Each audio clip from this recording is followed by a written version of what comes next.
Good morning. Today is 14th of February 2025, and we're going to be racing today. We're going to be racing at Tamworth. This is in New South Wales, Australia. This is how the track looks like. The last finishing mile is about 360 meters, and the ground rating today is good. The shape of the track is not one of the best, but it is not one of the worst, and this is what we have to deal with today. We have raced here quite a long time ago, and we're going to be racing here today again. So we'll see what we can do here. Welcome to Grandstand, and we do horse racing 5 days a week, and we do that in 2 steps. First, we try and identify the best horses with physics, mathematics, a little bit of understanding of horse racing. And once we have identified the best horses, we take a look at the horses at the paddock when we get the live stream from the paddock or the gates. If we find that the horses that we have chosen are all looking good and good to go with, we stick to our picks and place our bets. But if we find that there are circumstantial changes and there are better horses at the paddock, we do make changes with our picks and then place our bets. It's horse racing, so we need to be vigilant. We need to be making decisions that are worthy and in favor of us. And that's exactly what we try and do. I've got 3 tabs open in front of me. The first one is where we get to see the feed. The second one is the race net, where we take a look at the odds and the scratchings. And the third one is Top Sport, where we take a look at the results.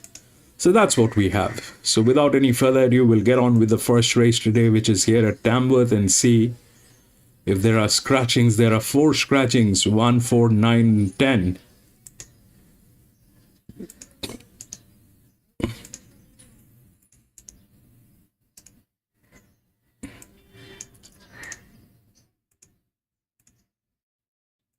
It's a 1,000-meter maiden race.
Well, she'll fight on hard.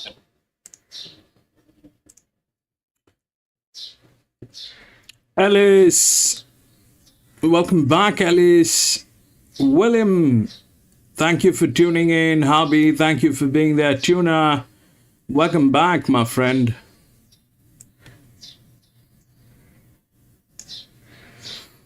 So, that 12 is the favorite, but the 12 is a the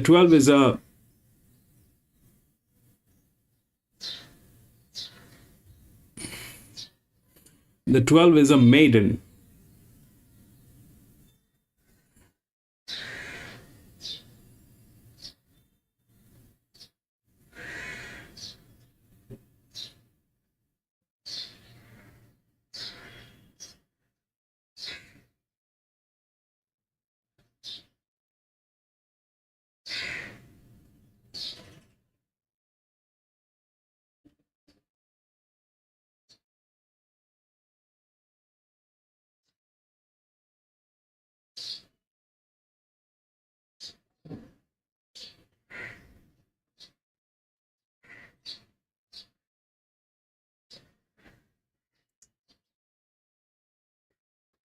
Joey, thank you for joining in, Joey.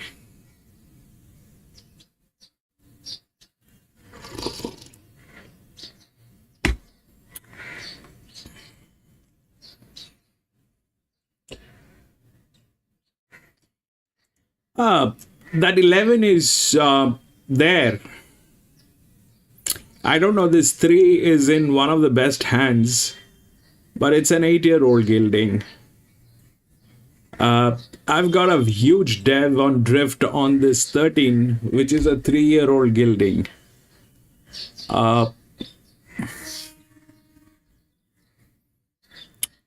So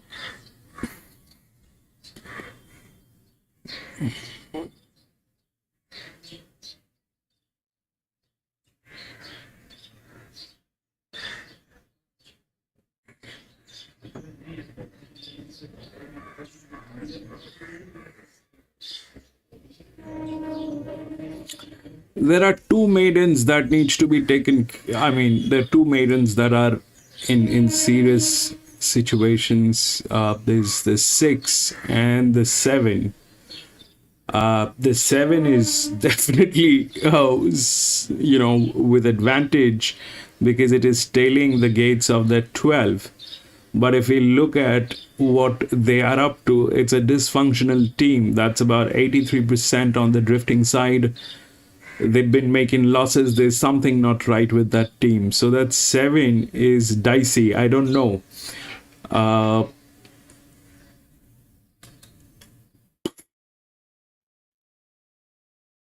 That 13 is questionable. I am not sure about that 13, what that 13 is capable of doing. But with that drift, it can be very dangerous.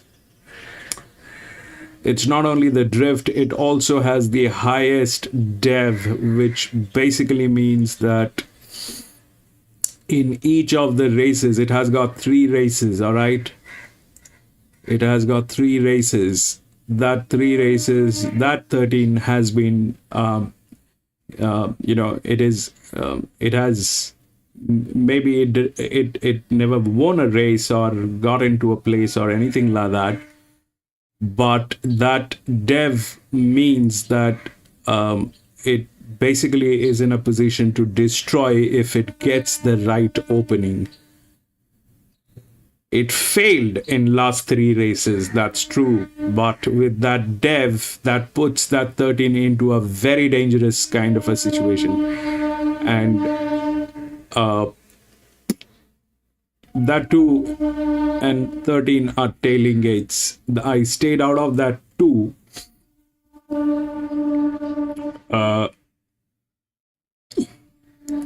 because it's not matching actually. If we have to take 11, that's gate number 6, but it's going to run neutral. Then the 12 is the maiden.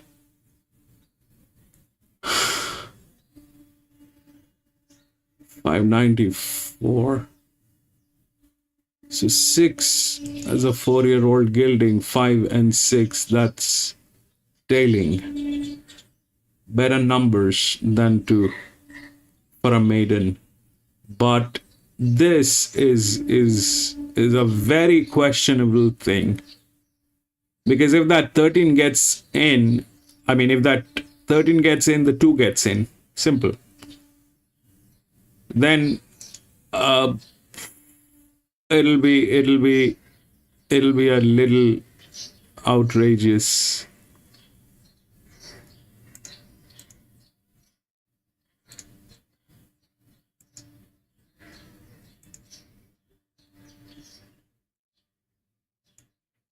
$592. This 7 is better than 6 in each and every way, but both of them are dysfunctional team. This is about 60%, that's about 83%. 7 has an edge.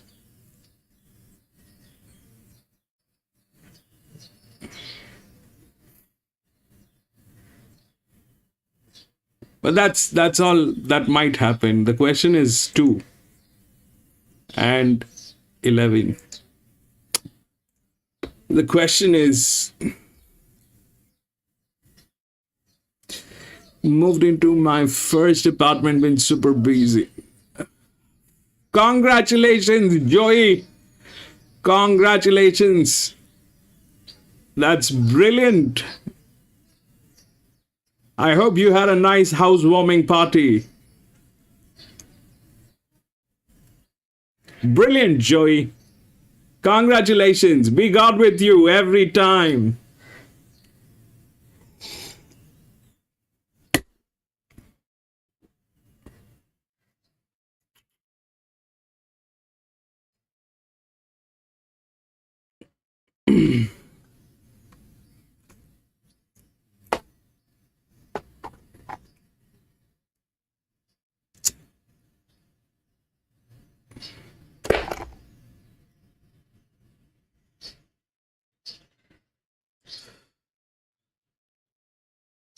And that was in the Silver Goblet at Dubbo on a heavy track back in June. Had a recent trial to get ready for today. Yeah, I didn't mind the trial. He was a little bit green, but he done enough there. He's a beautiful body gelding, really well put together.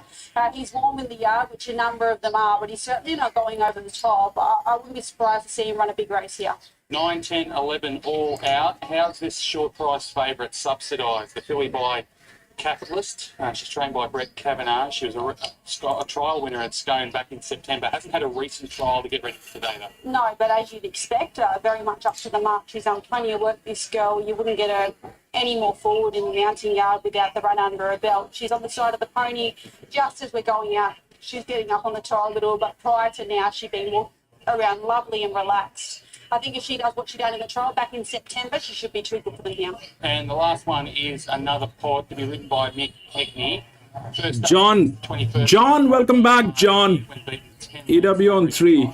Put it all together. May have become a bit That's in the best hand. I wouldn't be surprised. That is in the best hands, John. All right, we're about 3.5 minutes out from start time. I'm out. That 12 is getting tailed. I'm not sure about the 6. There's a lot going on. Scratching of the early favourite, which was, of course, number 11, apparently. So $1.22, just out to $1.60. So much more appropriate price. You would imagine $4.60 there about the 2. $5.50 about the 8 there, the only 3 in single figures. Rowena Dillon from the Brett Kavanagh stable. Well, they've got the favourite, and she joined Belinda now. Well, she hasn't trialled since September, but she looks a nice pickup for the Group 1 Thoroughbreds group. How's she ticking along? Yeah, she's a really nice filly by Capitalist, making her race debut today. As I said, hasn't had the trial since September, but trialled impressively there, where she was able to show enough gate speed, hold the position quite easily, travel nicely throughout, and maintain that speed. So expected to run really nicely here today. She's had a bit of time off since that trial, but she's been really good at Group 1s to give her that time, been really patient with her. She's developed a little bit. She's only a light sort of a filly, but really expected to run well here today with the soft draw over the 1,000 metres and a good senior jockey on board. Do you expect her to punch forward and do what she done in the trial? From the gate, probably make the most of that, yeah. At least as long as she jumps comfortably, travels well throughout, and hopefully she's there in the finish. And later in the day, race 3, you have Speed of Gold. I thought it was really good, albeit from an awkward gate last start, but you've drawn the car back again. Yeah, John White again here today, not really lucky in the barrier department, Speed of Gold, but again with Mitch on board, he's had a few rides on him now, so he'll just have him where he's travelling comfortably and hopefully just do his best work late over the 1400. Good luck with both. Thank you. There's Rowena Dillon from the Brett Kavanagh stable talking to us about their chances here today, Belinda. And no doubt, of course, Short Cab and many of the other trainers from Scone and across the Hunter and even down into the metropolitan area at that big fundraiser at Scone today for the family of Sam Kavanagh. Hopefully they're all enjoying themselves. They've got their hands in their pockets ready to bid on that silent auction, and hopefully we can get them off to a winning start on the punt here, so they might be able to put their hand up a couple more times. Yeah, it'd be good to give the stable a bit of spending money. I'm 12, 8, 6 and 2. I was always with her. I just thought the trial was really encouraging. You know that Brett Kavanagh's going to have her forward enough. She's only lightly framed. She's done plenty of work. If she runs up to a trial, she'd have to be hard to beat. If there's one that can test her that really stood out to me in the yard, it's the 8 Dubai Gold. He went around on a heavy track on debut.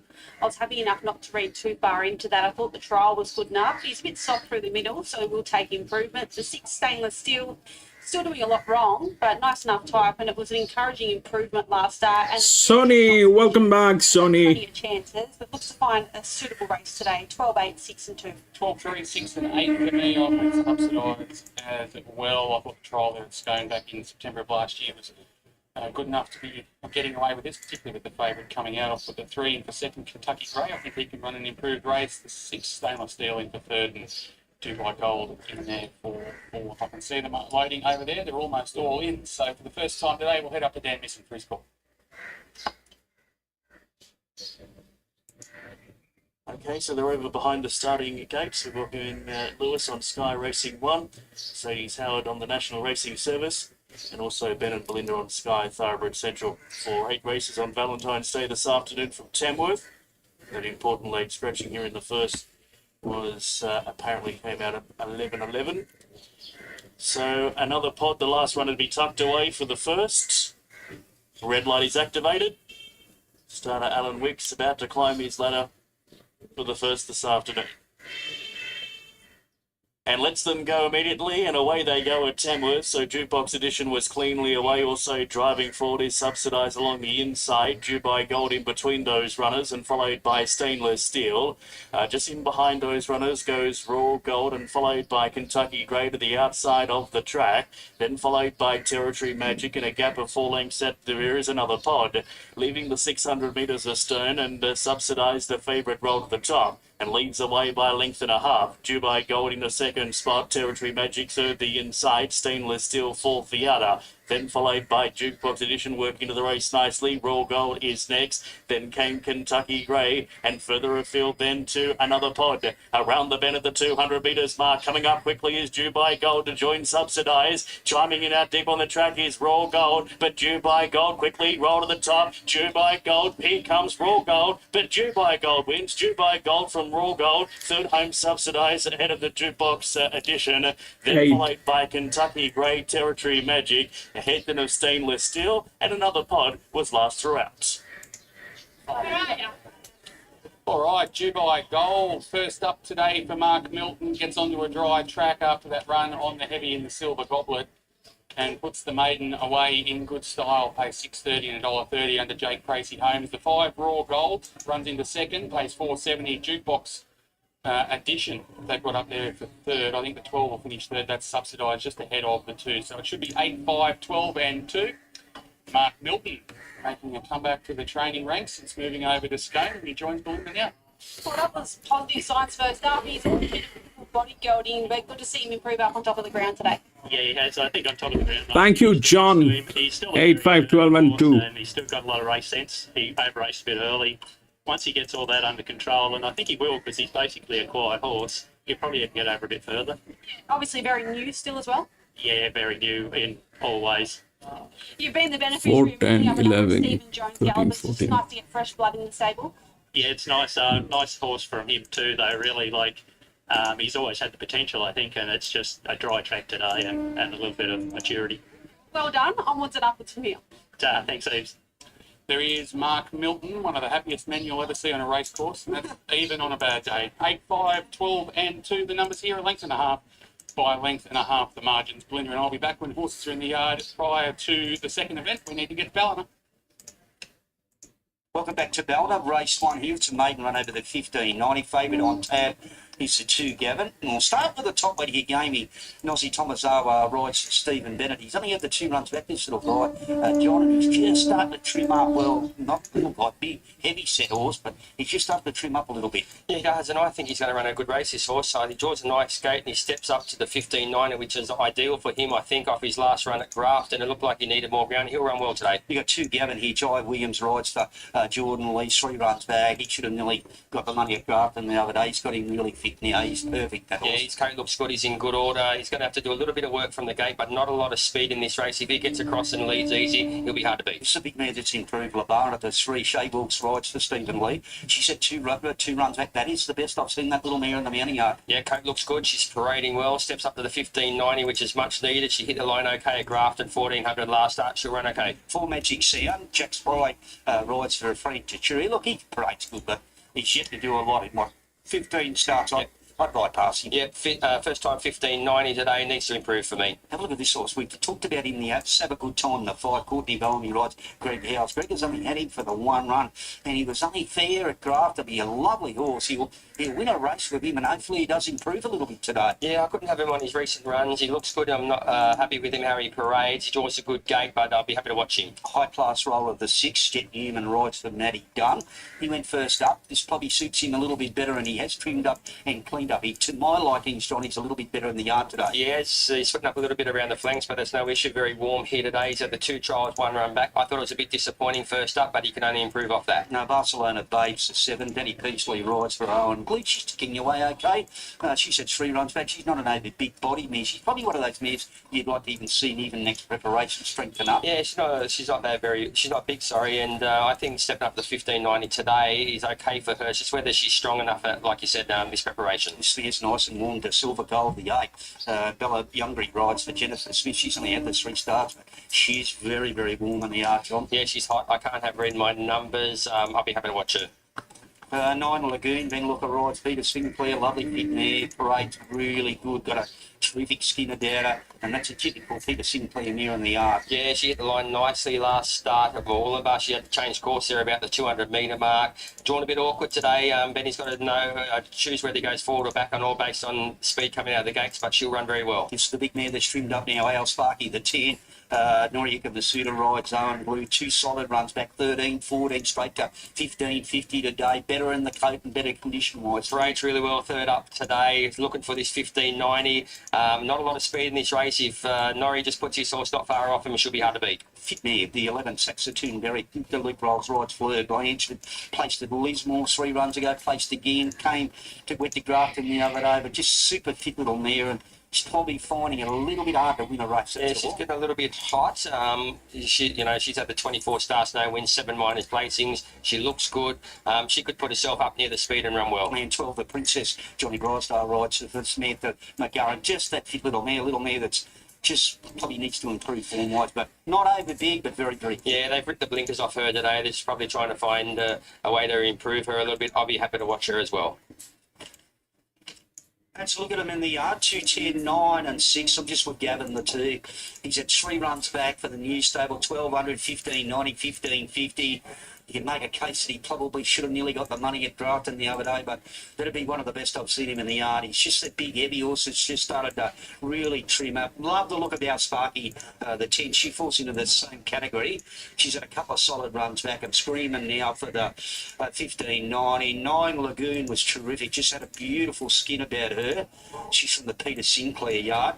This horse has cleaned up and made a bit of improvement. The 6 high-class roller from the Matt Dunn yard. On face value, he looked a fraction disappointing first up at Grafton, but he gets a big weight drop here today, and just looking at him in the yard, he seems to be that little bit more fitter and a little bit better. 210, 9.6 for me. Yeah, Gary, I've got the same numbers, just switched around a little bit. I've gone with our Sparky on top. I just thought the run at Grafton last start over the 1400 was excellent. And I think stepping up to the 1590 today with not a lot of speed in this race, if you could just sit behind the speed, Gary, I thought this horse could run really well at a mile. In for second, I'll go Gavin. Agree with you there. I thought this horse would be hard to beat if it gets across from its alley and goes to the front.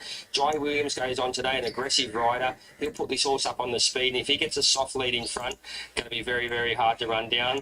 The 9 in Lagoon, she's been racing very, very well. The last start at Mooloolaba, she had to change course a little bit at the 200 and still hit the line quite nicely. Drawn barrier 10 today, whether they go back on her or go forward. She has raced well up on speed before, so we'll just have to see what Benny Looker does on her out of the gate. And high class roller in for 4th. If you went back his history of last preparation, he would easily win this race off those runs. I just thought his first up run was just a little bit average for me. There's probably a bit of excuses there. He over raced in the trial, but he's turned out in very, very good order. 10, 2, 9, 6. Right, Gavin's into $2 on tab now. Saxatoon Berry $6, $5.50.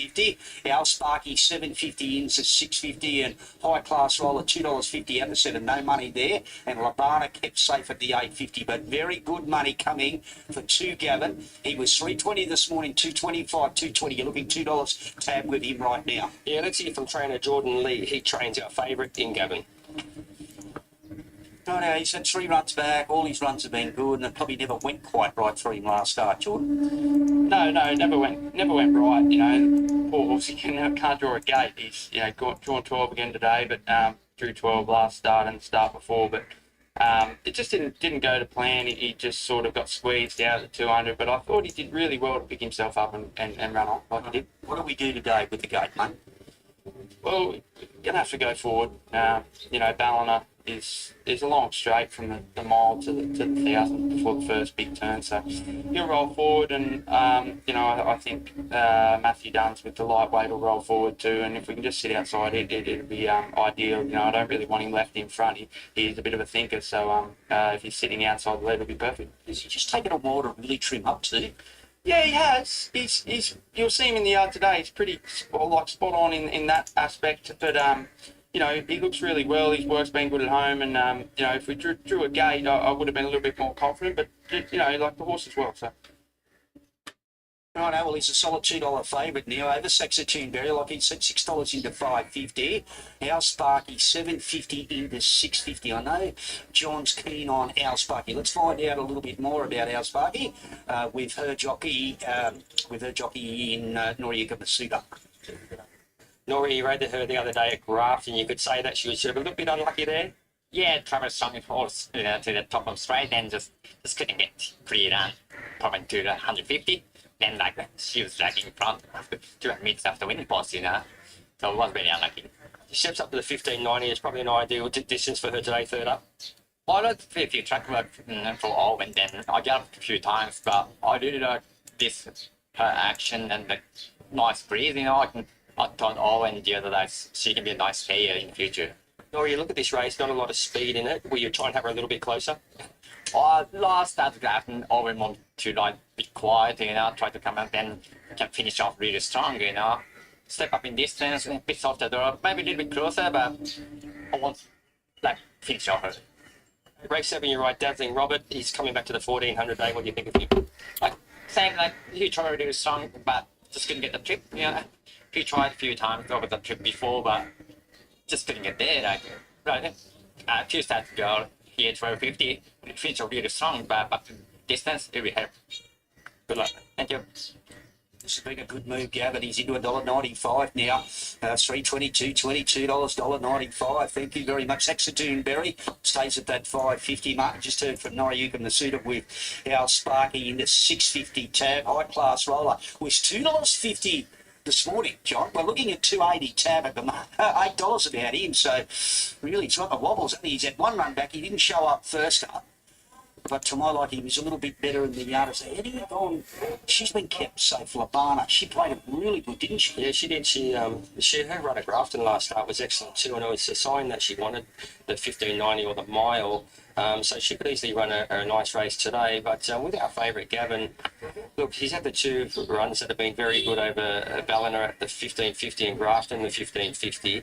Both of those runs, he's drawn wide gates and had to work across and get to the front or just sit off the speed. So he's going to have to do the same today. But with no speed in this race, I don't think, Gary, I think he might get across easy. And if he can dictate at Jai Williams, I can see why punters are falling in this horse, because he's done it hard both runs from bad gates and still run very well.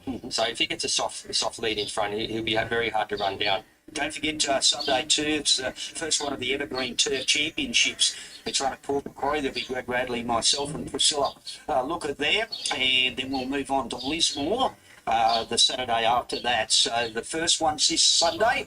And Evergreen Turf is the new sponsor of this year's Country Championships. You go right around New South Wales. 1-2 make it to the final. So that's a big day on Sunday for the Port Macquarie Club for the first championships run. Yeah, it was good for Lismore as well, and hopefully the weather stays nice for that race meeting there. And just going back to this speed in their race, Gary, high class roller, they might send him along today with the lightweight, now with the claim, and he did lead at Grafton 2 runs ago at 1700 and run a very good race then. So you might see a high class roller run along with Gavin in front today, and hopefully they do and set it up for our Sparky. Yeah, our Sparky's going to be back. Our Sparky's the horse that she's improved. She just got that little bit more fitter, and probably you can make a case she should have finished a length closer the other day. When Norrie tried to get out on her at the 200 and couldn't get out, and she was bumped all the way, then she didn't get a chance to get into a stride. And I just think today, up to this 15.90 of a nice run, if she gets out the side, the top of the straight, it'll be hard to beat. Gavin, $1.95. Our Sparky into a clear second favourite now at $5. So we were talking there a minute ago. We're going $6.50, $6, $5.50 now, $5. So that's been a good move for our Sparky, and that pushes Saxatoon Berry out to the third lighter Betty at $6.50. So good to see our Sparky getting the firm. Yeah, it is, and she's just got to see what type of run she gets in behind him. If she's in 2 or 3 lengths off the speed here in a slow run race, she'll be running very well. All right, numbers are 2, 10, 9 and 6. Yeah, same numbers switched around, 10, 2, 9 and 6. Beautiful day here at Ballina. Let's go to Terry Spargo to call the first here. Run over the 15.90. Gate number 6. So now there's 2, Magic Sound, drawn 11, and the favourite, Gavin, out in gate number 12, down to $1.95 on the tab fixed board currently. Jay Williams riding. Gavin goes in. Magic Sound's a little reluctant. He's bailed up behind the stalls, pulled away from the gate. The barrier staff en masse gather around Magic Sound. Magic Sound is lined up again. Again put the brakes on. This time goes in. So all loaded away. Gavin at 190. White sleeves coming from the outside stall. The red light's on. First of 8, the NBN News. Maidens, set weights. Racing, Gavin out wide began fairly. Barcelona Babe gaming. Labana fast away. High class roller. Da Silver Gold going forward in front of Gavin. Saskatoon Berry have a good time at our Sparky. Magic Sound wide back going past the 1,300 metres mark. Lagoon is second last, and the Princess cramped for room on the inside, dropped out to the rear of the field as High Class Roller went to the front, led by 3 parts of a length. Gavin from the wide gate was able to cross, and now Posy second, elected a half to Silver Gold, a half length Labana 1 deep on the outside of Barcelona Babe. Magic Sound travelling wide around Saskatoon Berry, then gaming and have a good times in the middle.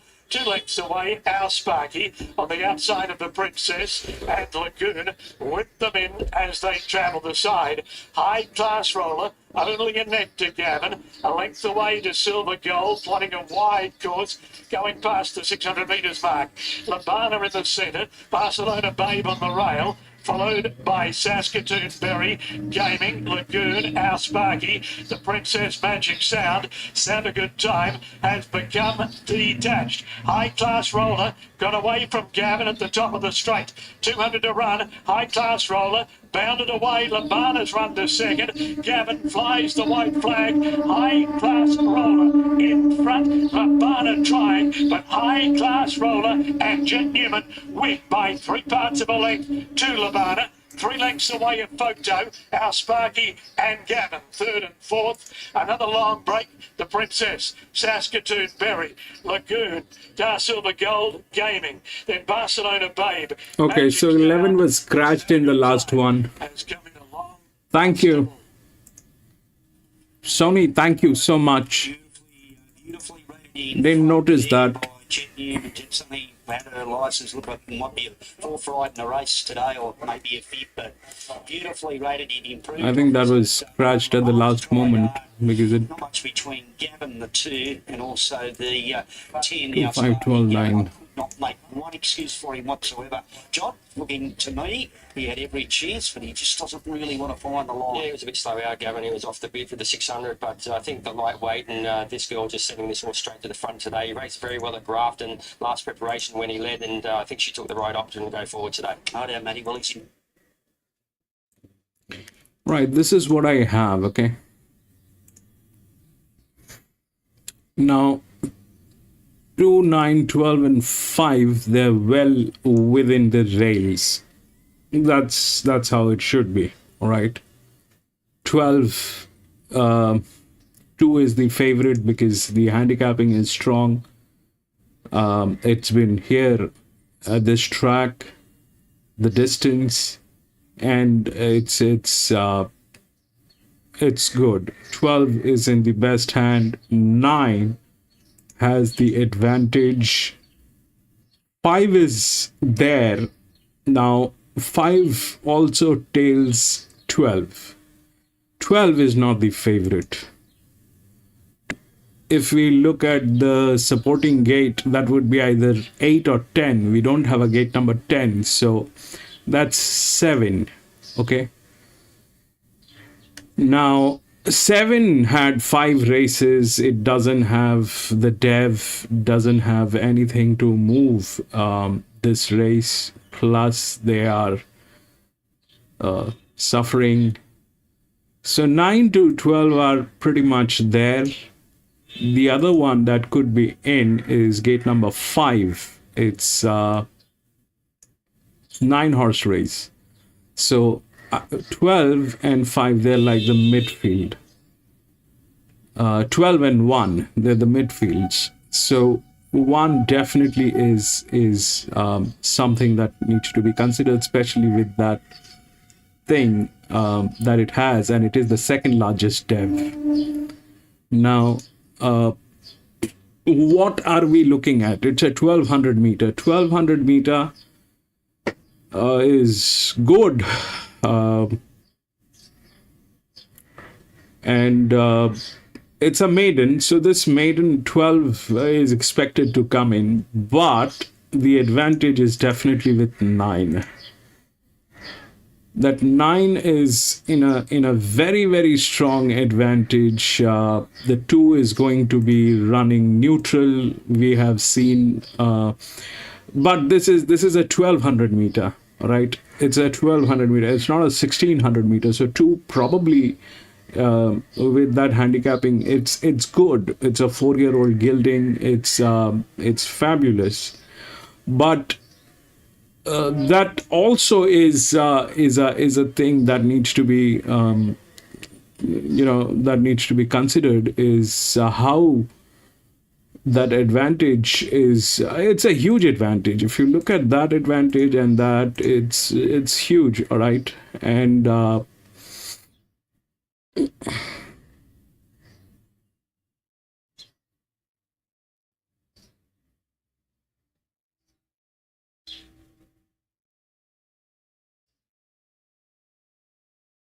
that's huge advantage.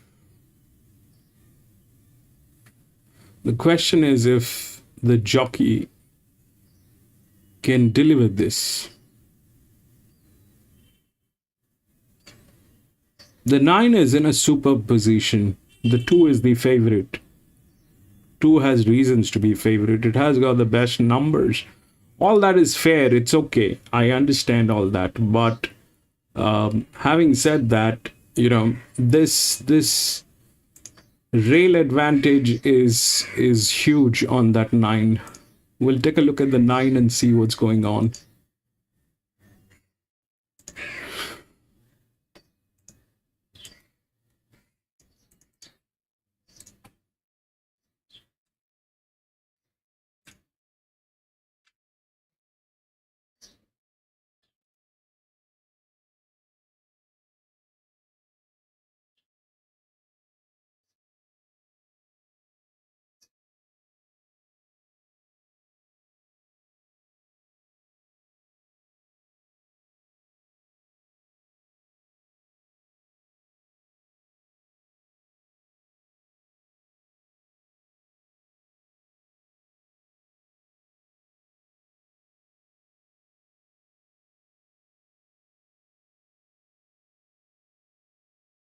This is probably our track.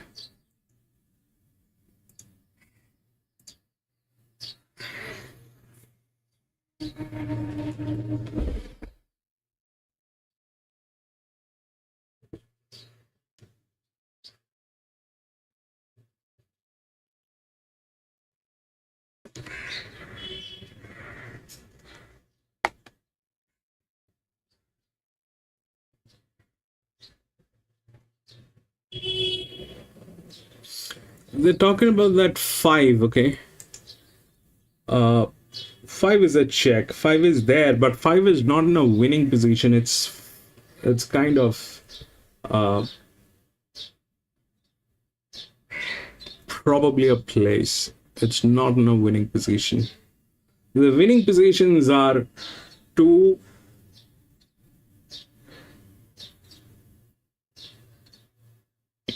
if it maiden winning could be, but it's in the best hands. The 12 is in the best hands. 12 is in the best hands.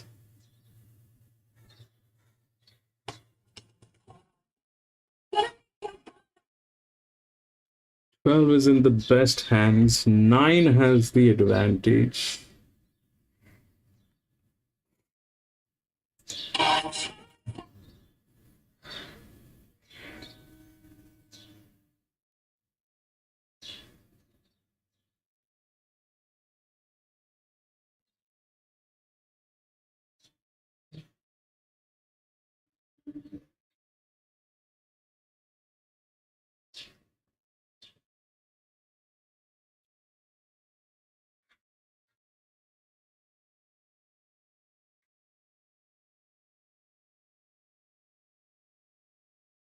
In the first, he only weighs up.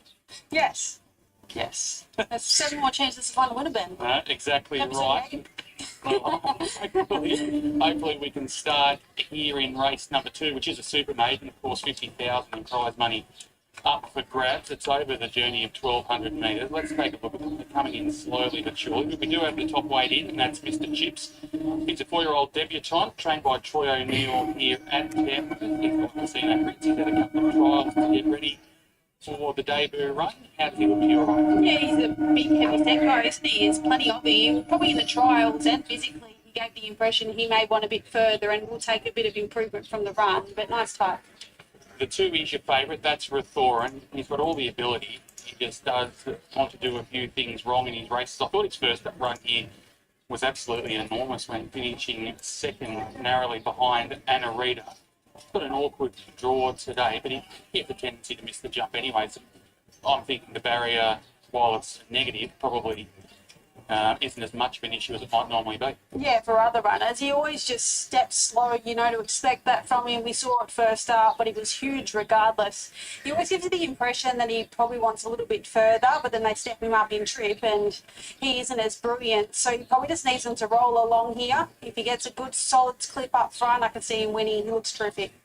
Territory Day is the next one we take a look at, number 3. He's had 4 starts, this gelding by Territories. He hasn't figured in the placings as yet, but I thought his second up run there at Dubbo when finishing 4th behind Mabel Oxer was a good improvement. Yeah, I like the run. He probably another one that hasn't been brilliant out of the gates this preparation and is indicating that he may want a bit further, but they've given him a bit of a freshen up between runs, around a month between runs. He parades beautifully. I'd love to see him begin and hold a spot. If he does, if you're right in this. 4's out. The 5 is Miami Baby from the Chris Leeds stable. This 3-year-old by Night of Thunder. He's had 1 run this preparation. That was at Warwick Farm behind Shalar Gold, who had been racing against some pretty handy types. He was beaten 5 lengths there, dropped back to country grade today. Yeah, it looks well placed, doesn't he? He's still got a little bit of improvements coming. The coat, you can see under his belly, he's still holding a bit of hair there, but his horse has definitely strengthened with a bit of time. I love what I saw from him on a heavy track last preparation. If he can replicate that here,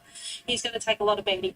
Buckles and Bows is the 6. She's a mare by Denman. Jack Baker takes the ride today. She gets the inside draw. She finished 4th at Armadale at her most recent outing. She was well supported on that occasion. She was supported from around $81 into 26 late. Spec from a long price in. She's a beautiful mare by Denman. Lovely tie. Was just all over out of the gates last start where she was slow out. She was doing her best work through the line. She can begin from that inside draw with the claim. She can run a cheeky race here, albeit in a stronger maiden.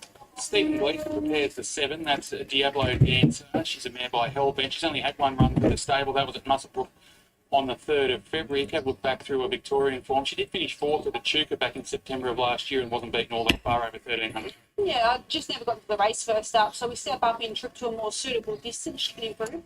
The 8 is Nothing Seems to Fit for Dale Wagstaff, the mare by Deep Field. She was only beaten 5 lengths last time out, when an $81 chance there at Scone behind Liston's Lass. Yeah, if you're looking for one at a price, you could easily make a case for her. She's shown enough with a couple of nice runs last preparation. She was luckless first up off the track, done a good job to only be beaten around 4.5. And then last start had no luck at Scone in a provincial maiden. We're back to the country. The barrier's better with the gates. I can easily see her filling the hole at good odds. Papiana, the 9, she's a mare by Piero. She's a former South Australian, having a first start for the new stable today. Last run was back in October of last year. When only beaten 2 3/4 lengths there at Gore. That was over 1,500 though. Yeah, she probably off last preparation, you'd expect that she may need this and a little bit further, but she looked forward enough in the yard. I would say she'll tighten up a little bit from the run. I'm keen to learn a bit about her today. I couldn't find much form out of her races down south. 10, 11 both out. The last one we look at is the 12 Leah Varney, who I know is your on-top selection. She's a filly by Pricey. She's had the one run at Hawkesbury back in August of last year. That was over 1,000 metres. The breed tend to appreciate a little bit further than that journey. She was tipped straight out. She's had 2 trials to get ready. I like the trial, and she was much sharper in the most recent with the blinkers going, with the earmuffs coming off, sorry. She's a nice enough type, but there was a bit of money for her on debut at the provincials. I like her back to country grade, and I like her stepping off over the 1,200 metres. And the 13 and 14, of course, are both out. So that is a look at the runners here in race number 2 on the card. If you're just joining us, race number 1 was taken out by Dubai Gold for the combination of Mark Milton and Jake Tracy Holmes. Belinda's being joined by Emily Kelly now. Emily, of course, representing the Annabelle Nish and Rob Archibald stable, who have number 12 here, Leah Varney. What have you made of Leah Varney? I thought first trial just a pass mark with the earmuffs on, but she looked much sharper in the most recent. Yeah, better trial the second time. She's just a filly that just wants to overdo everything, so just been trying to settle her down in her trials and her races, but hopefully she can put it all together a bit better today. Probably the second trial, what really stood out to me is she looked like she was going to find the line nice, and then in between gallopers she looked very green. Has she shown that at home? Yeah, we've always had a high opinion of her. Just she finds all her work quite easily, but it's just coming to race day and putting that all together for her. She's taken a little bit more time for her to put it all together. I think the slight step up in distance will suit her again today as well. So for that reason, obviously you don't want to fire her up, but what do you do from the gate? She's been a little bit slow away previously from the gate, so we want to try and be as quiet as possible from her, or dictate from her as where she leads from the gate, but just want to give her a bit of a smooth ride and just switch her off so that she can finish off a bit better. Are you confident with her chances here today, or is this just a learning run for moving forward? A bit of a learning one, but I do think she'll run well today. So. In race 3, you have the manager. It was a good run last start, albeit he did want to go a little bit keen at Scone. Yeah, it was a great run from him to miss out. He was strong to the line, so I think he's a good chance here today, suitable distance again. And High Noon draws awkwardly in the same race.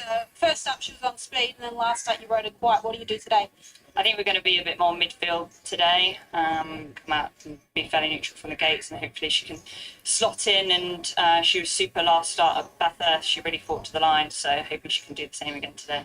Strapper looks like he needs a new shoe. If we're having a bet and trying to get some money for him, what are we putting it on? I think maybe some money on Lavani in this race. Good luck. Thank you. There is Emily Kelly representing the Annabelle Nish and Rob Archibald stable. We've got a new favourite here, and that's the 5, Miami Baby, who I've got on top, 5, 2, 12 and 1. My numbers. I just thought his first up run there was very good at Warwick Farm. This is a big drop in grade coming back to country level today. He gets a good draw. Andrew Gibbons takes the ride. He's ridden the horse previously, and I didn't think he'd be running favourite. So that late move certainly is an interesting one. He's only had the 4 starts, and he's been there and thereabouts pretty much on each occasion. The 2, Rathoran, just need the brakes to go his way from the draw, but if they do, watch out for him late. He'll be steaming home. I put Leovani in for 3rd. I think the 1,200 today much more suitable than that 1,000-metre assignment on debut last preparation. And I'll put the 1 in for 4th. Mr. Chips on debut today and can run a cheeky race off the back of a couple of trials. 5, 2, 12 and 1, Bill. You're not about baiting this. A few chances here. I'm 12 to 5 and 8. And with Leah Barney, I like what I saw from her to date. I probably just don't want them to see her get too far back in an endeavour to switch her off early. So just hoping she can settle in behind the speed. And if she puts her best foot forward, she can run a nice race here back to country grade. The 2 Rathoran, can easily see him winning. It's just what kind of run he gets from the gate. He's going to need him to roll along. The 5 Miami Baby probably maps to get the right run. The best of him was on a soft track last preparation. So I just want to see him prove to me that he can do it on the good track. And 8, Nothing Seems to Fit, I think goes around over the odds, $34. You can easily make a case for her off both fronts back, 12, 2, 5 and 8. $2.30 now for your favourite. Miami Baby has got a hold there on favouritism now. We're almost on start time here. $2.64 your second favourite, then you're at to $4.20 with Thor, and Hunter's really narrowing it down. Sorry, the 12 is Leah Barney, narrowing it down to those 3 runs. So just about all loaded over there at the 1200 metres for up the Danvers. Welcome back to Tamworth. This is race number 2. Miami Baby will start as the $2.30 favourites. And there's 4 runners to come forward. Happy Anna, the next runner to come up. Ablo Dancer yet to move forward with Nothing Seems to Fit. And Rathoran will be one of the last ones to move up. Previous race won by Dubai Gold, beating home Raw Gold. Subsidised was third. 8, 5, 12 and 2 the placings in the firsts. Now Rathoran goes up, the red light's on. Set to go.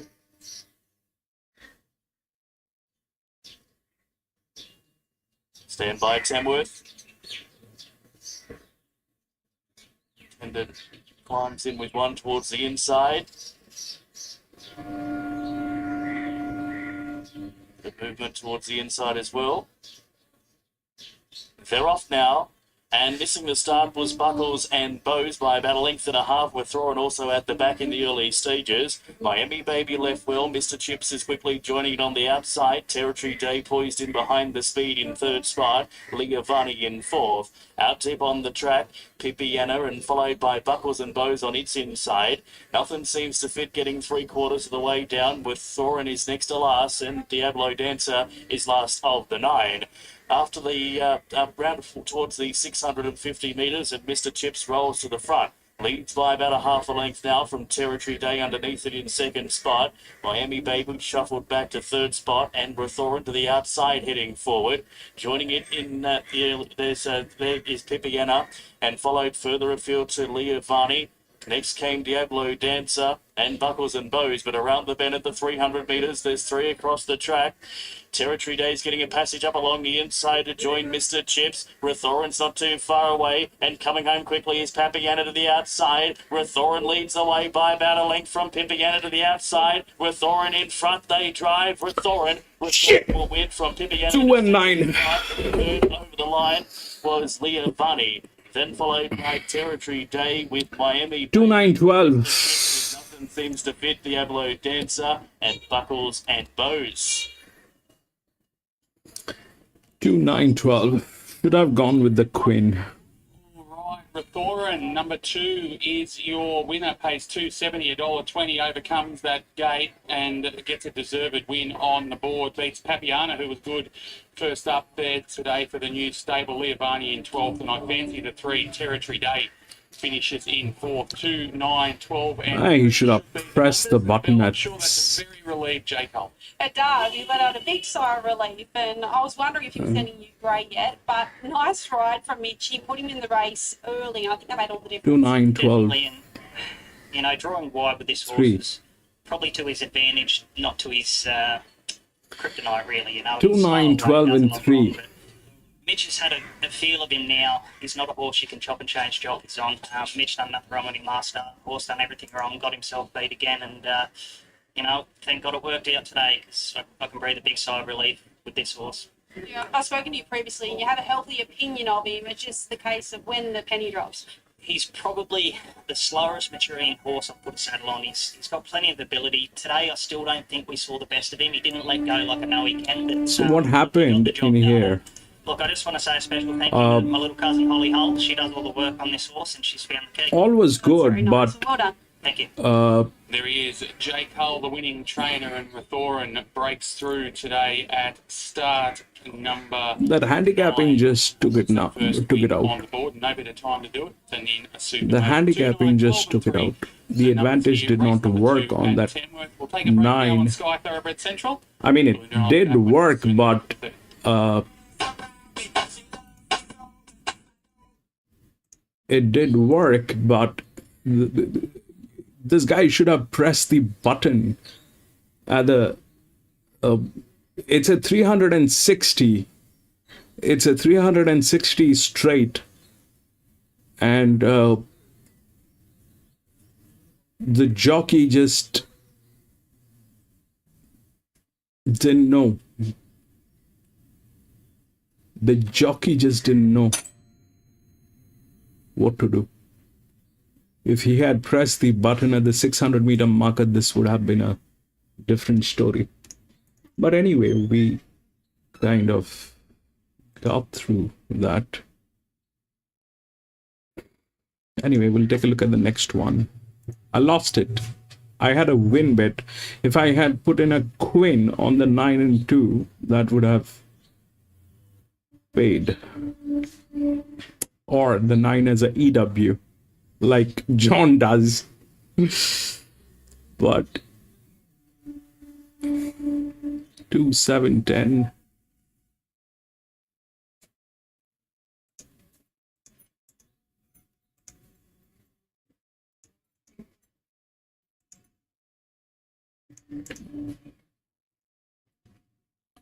Two, 7, 10, 14, 16, 19, and 20.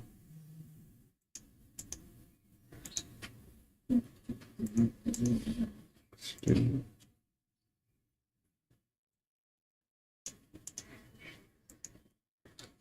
Fourteen, 16, 19, and 20.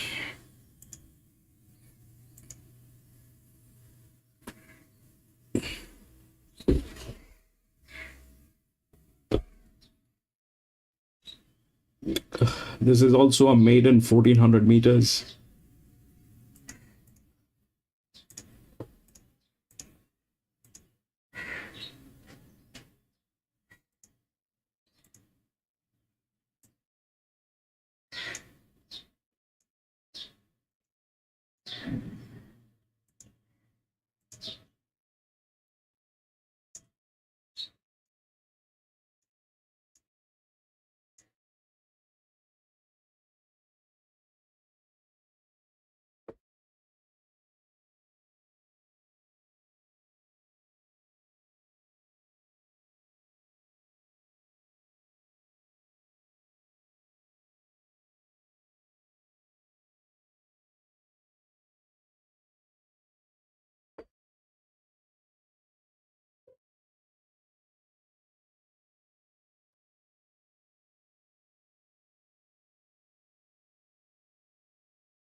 Good God.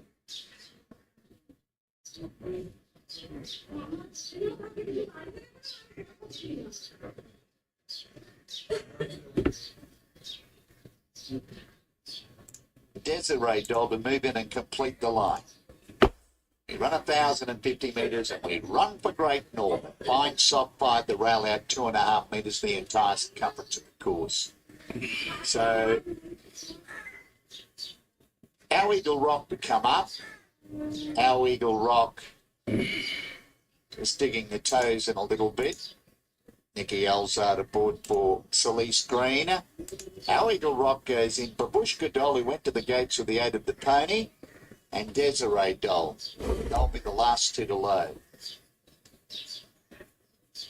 Babushka Doll, prepared on the Sunshine Coast by Daryl Hanson, Talia Benlander right here on debut. You'd have to say she's got to be some sort of chance, this filly, by Russian Revolution.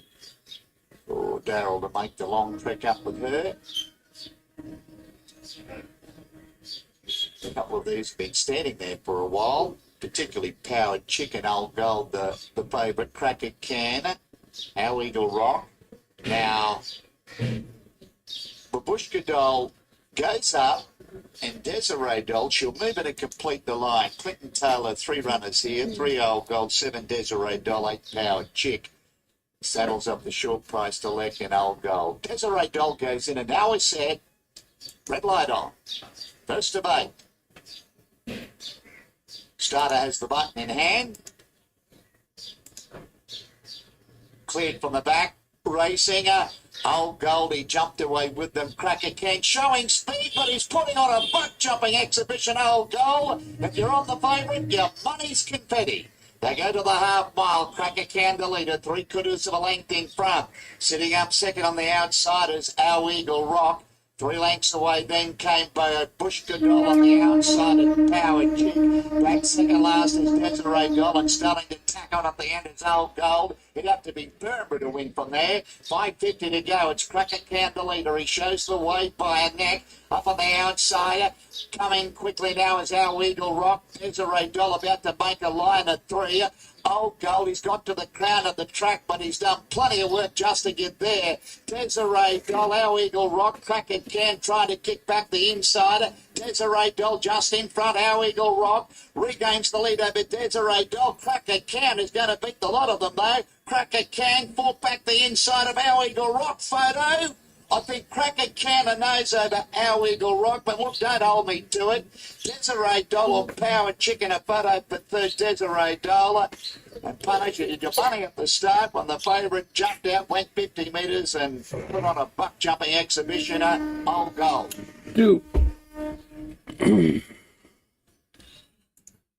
Right, here is what I have. Now, if we look at this one, they have 1694 within the odds. That's 1694 within the rails. All of them are looking all good. One is the 3-year-old Gilding. It has got just one race. It's just got one race, on the basis of which it has been assigned a very strong handicapping on this horse. So either this horse is I'd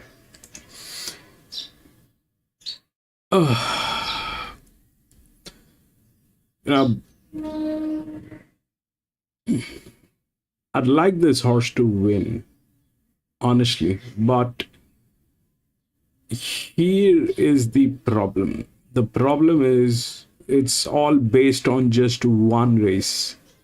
The question is, can this repeat the past performance? We do not have anything to compare this horse with.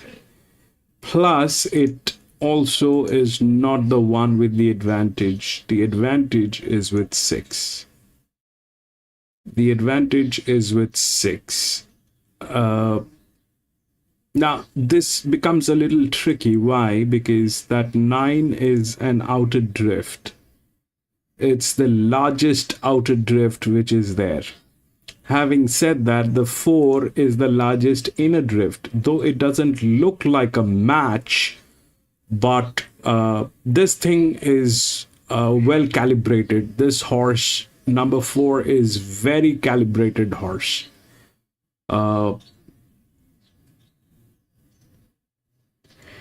So possibilities that might happen. I honestly hope that one wins. It's with very beautiful numbers. It's a very promising horse. It's in beautiful hands. That's that about one. But it has just one race. The 4 is a very well calibrated. Now, what might happen is this one has one race, this one has 3 race, which is calibrated. We do not have anything to compare on this, but we have a comparison on this, and this is pretty neat, this horse is. So that 4 is there with a larger linear drift. But the 6 has the advantage, and probably they are with better people. Okay, there's a 33% downstream on that horse, so we don't know if that on that team. So this is not a dysfunctional team, but this is definitely not one among the top teams. The top teams are 1, 9, and 6. The top teams are 1, 9, and 6, but that's besides the point right now. The thing is, if that one fails, let's say the one fails. If the one fails, then the 6 will fail, because that's a pack, 4 and 5. Okay. In that case, what will happen is either the 9 is going to take it out with that larger drift, or the 4 is going to take it out with the inner drift. It all depends on the 1. It all depends on the 1. And if the 4 gets in, then 11 and 3 will get in.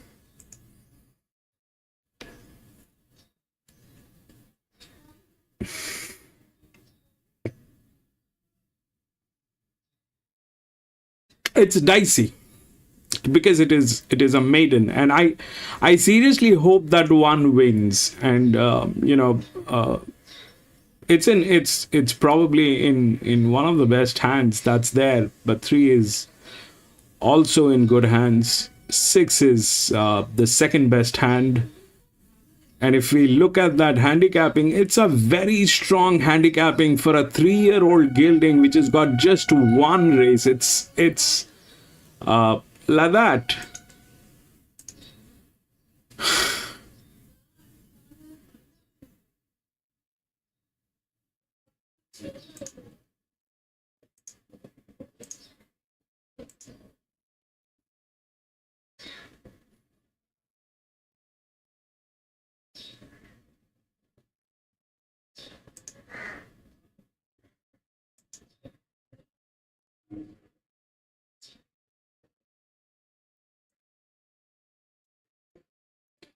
I'm going to be out.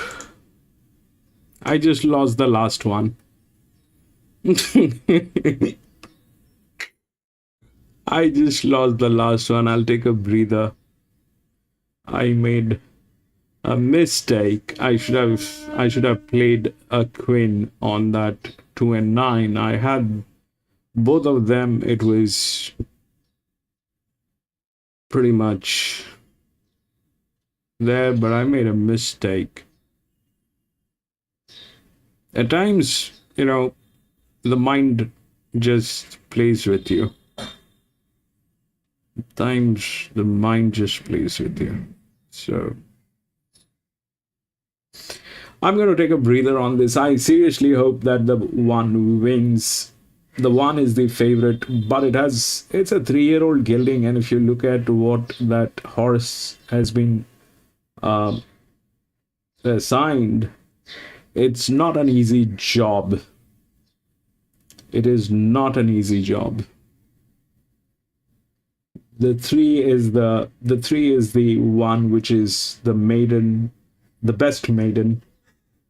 Definitely it has advantage, but the 9, the 6, I think. We'll take a look. Yeah, the 6 is the one which is probably in a very, very strong position. But if that 1 fails, I don't know what the 6 is going to do. If the 1 fails from the start, the 6, the jockey has to be really smart to get another pack. So the way it works, we've seen what happened with the 13 yesterday at not yesterday, on 12th, where we were playing.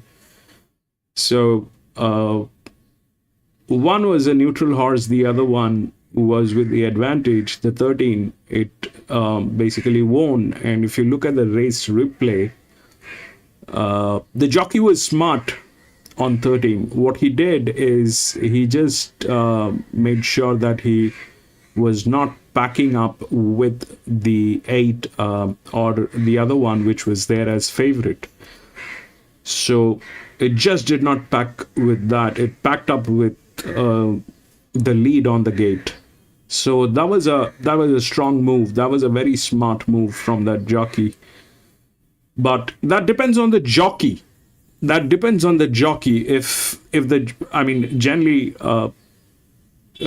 how it works is the jockeys, they follow a set of rules. They follow a set of rules, or they follow a set of guidelines, training. That's what they follow. So they will always try and tail the nearest gate. They will always try and tail the nearest gate. That is what will happen, because that's what happens. That's the data. And when that happens in Australia, if one of the gate fails or has a bad start,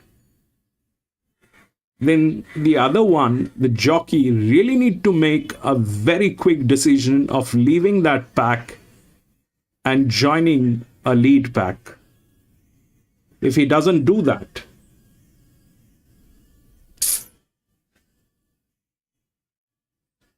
then it's a problem. Seymour is the track we were racing the other day, and I think we're talking about the race number 6 or the 7, I'm not sure, but there was this 13 with the same situation. The advantage,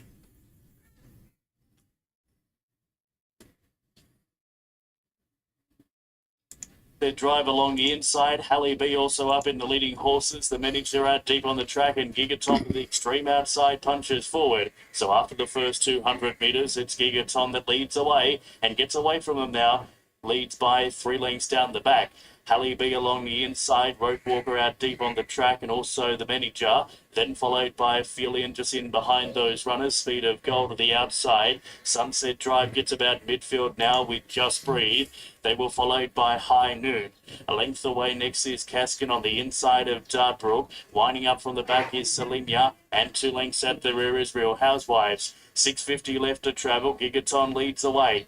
Leads by about a half a length from Rope Walker in second spot. Halle B third in between those runners. The manager's in fourth, working 1 deep. Aphelion on its inside. Speed of Gold is next, followed then by Selenia to the outside. High Noon's in traffic, and further afield to Dartbrook, who heads the remainder. Around the bend at the 350, Halle B rolls to the top, leads narrowly. Gigaton fighting back underneath it, followed by the manager out deep on the track. What Rope Walker? They're right across the track at the 200 metres. Halle B and the manager go together. The manager sticks the head out in front. Here comes Reel's Housewives now fighting through the pack, and Dartbrook to the outside with Caskin along the inside. Photo finish, Caskin along the inside, or the manager. They're the main two. Dartbrook wasn't too far away with Real Housewives in a real busy finish. Then followed by Halle B, Aphelion. Next up, Speed of Gold. Selenia out deep on the track. Then came High Noon with Rope Walker and Sunset Drive. All right, it looks like the 6 will get the job done there. The manager, written by Jean Van Overmeer, Annabelle Neesham and Rob Archibald, they were absolutely everywhere. You had Cascan on the inside, you had the 12 Dartbrook down the outside, and 6. with the manager, maybe, I'm going to have a go at that photo, Belinda. You can watch those replays and try get the ruler out, the measuring tape, and see what's finished second. And 6, 12, 11, I think. Catch up with Emily Kelly from the Neesham Archibald stable. Yeah, it did look like the manager got the job done. It was given a beautiful ride there by JBO. He just got the drop in off the speed, travelled kindly, and when asked for an effort, he was a thick galloper. Just copped a little bit of a bump with Dartbrook Lane, who did finish up in second, I'm pretty sure. The third, I did favour Capworth. It did look like the 17, which was Real Housewives. Had to go right back from the gate. He's been moderate away his past couple, and found the line really good there. Could be one to follow. But winner is the manager. Former Paul Shaler galloper has had a few runs for Annabelle Neesham and Rob Archibald stable now, and gets win 1 on the board here this afternoon. 6, 12, 11 and 17 confirmed as the numbers. So Dartbrook in second. 6, 12, 11 and 17. Finished fourth, and What happened in there? Put his head out and get a win on the board. 12. Yeah, definitely. He's been very consistent. 11. This practice tough to the line last start at Scone, and 12, just beat by a better horse in the day. But again, he was tough today, and glad he got the win. And Ride 17. by JBO as well. He's riding in rare form. Yeah, he just rode him quietly and nicely, and he waited. That's outrageous. We have no clue about the 6. We had a What clue. you do with him now, he's obviously had a few runs in Those things, He's, at the peak of his fitness now. no idea. Anyways, I stayed out of this one, but the 6 knocked it out. We'll go to the next. What did you think when they hit the line and they were all over the track? I wasn't confident, but he just got there, so go please for him. Well done. 4, 5, 8, 11.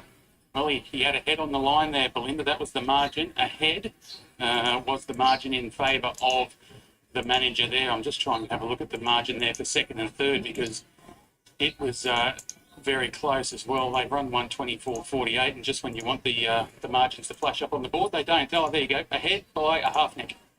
Yep, no, all honours with the winner there. 6, 12, 11 and 17 numbers out of race 3.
কালকে দিয়ে দেবো আজকে এখন ভীষণ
So again, it's this thing which is there, but that one is an 8-year-old gelding. That one is an 8-year-old gelding. Is it a good horse? Probably it is a very good horse. But I think it is after a long vacation. We'll take a look on that one. No, it's not after a long vacation. First 2200 meters, man. That one is with the highest advantage, okay?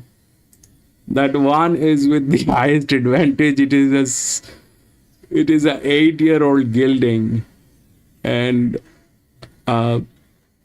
we've seen how the advantage works. This one is with the highest advantage. The handicapping is definitely with 3. Then 2 has the second line of advantage, and 6 is there within the rails, and it tails this. That also is tailing gates. The 14 is drift. The 14 is a drift. It's a very high drift.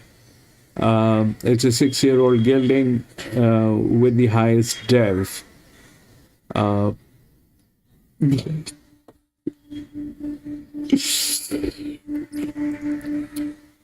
don't know what to do actually, because that 8 has all the advantage, and if you look at here, that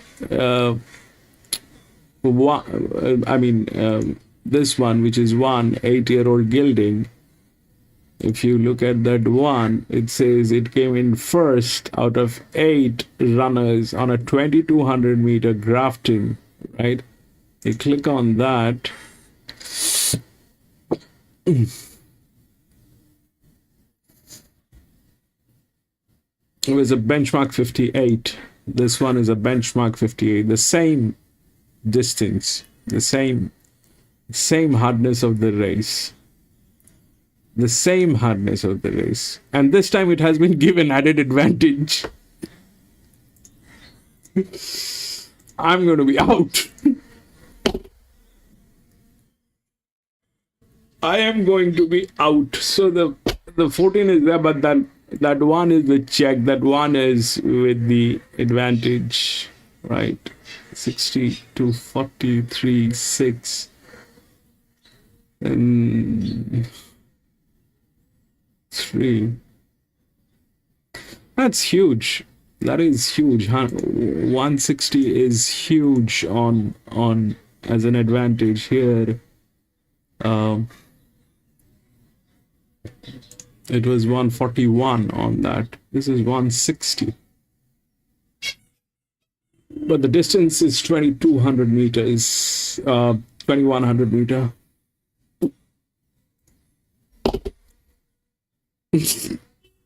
John, what's your take?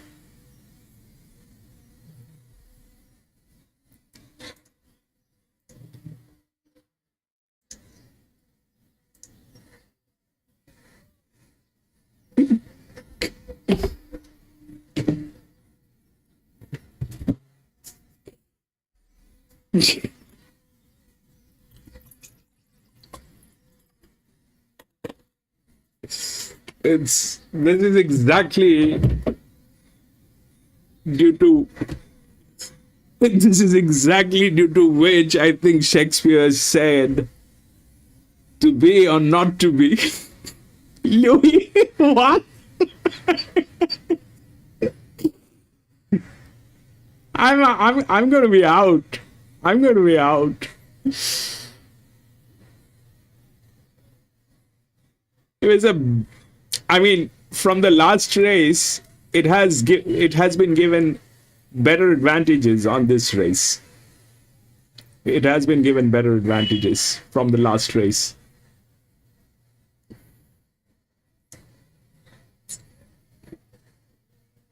Nasir, welcome back. Louis, welcome back, bro.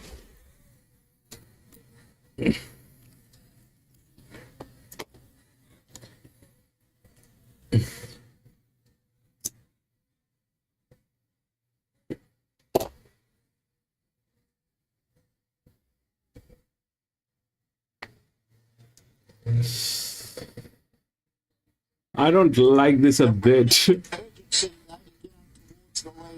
Getting the best of it over on the inside was Super Talent. He'll lead. Going across from out wide is Remember the Boys. He'll lead now. Remember the Boys going to the front. Lord Danilo is second. Ange third. Off goes to fourth over on the inside. Then Super Talent. Then came Sideshow Frankie.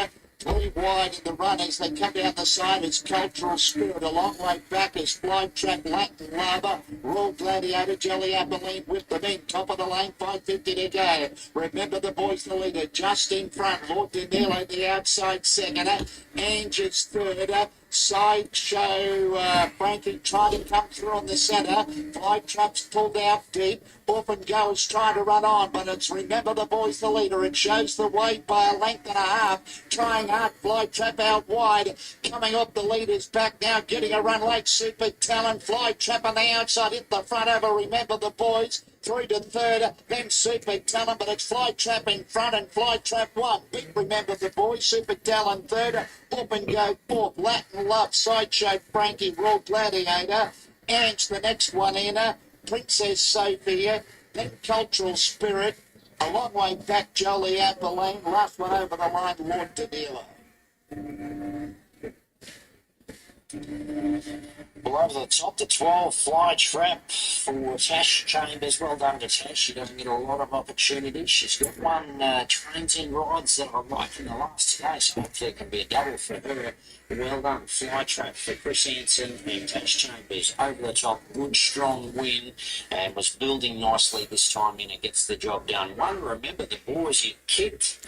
You thought he was home, but he was starting to run on empty late, and they were charging. 3 Super Talent has got up to run third, and possibly Off and Go who never got in any closer than 3 off the fence throughout. So tough run from Off and Go, just never really panned out for Off and Go at all. Well, I was waiting for Royal Gladiator to run into it, but didn't. But Flytrap was the one, got the split and just charged to win 12, 1, 3, and I think you'll find the 7 Off and Go on the back of a tough run has run 4. So 12, 1, 3 and 7. Well done to Chris Hansen and Tash Chambers. They take out the 2nd at Rocky with a 12 Flytrap. Let's head to a short break on Sky Thoroughbred Central. On the other side, Benny Walker and Belinda Smith with race 4 at Tamworth.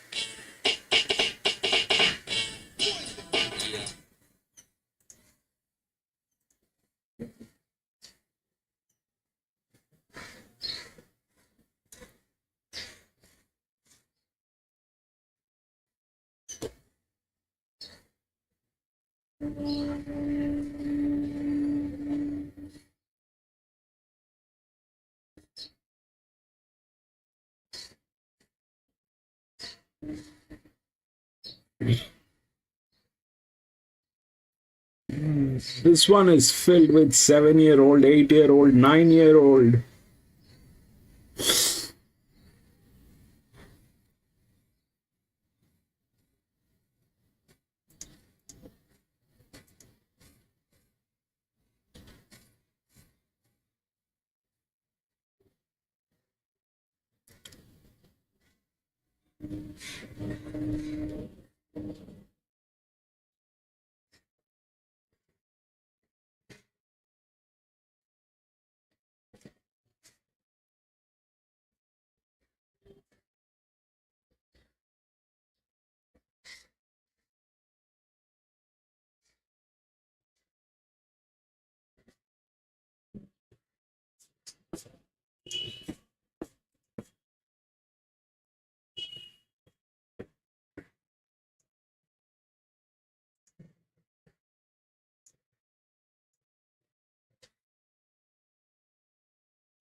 Connections, 12 wins, 20 placings, and he was, what is an 8-year-old now, and the last start winner. He gets in nicely with the claims, he'll put himself up on top of the speed.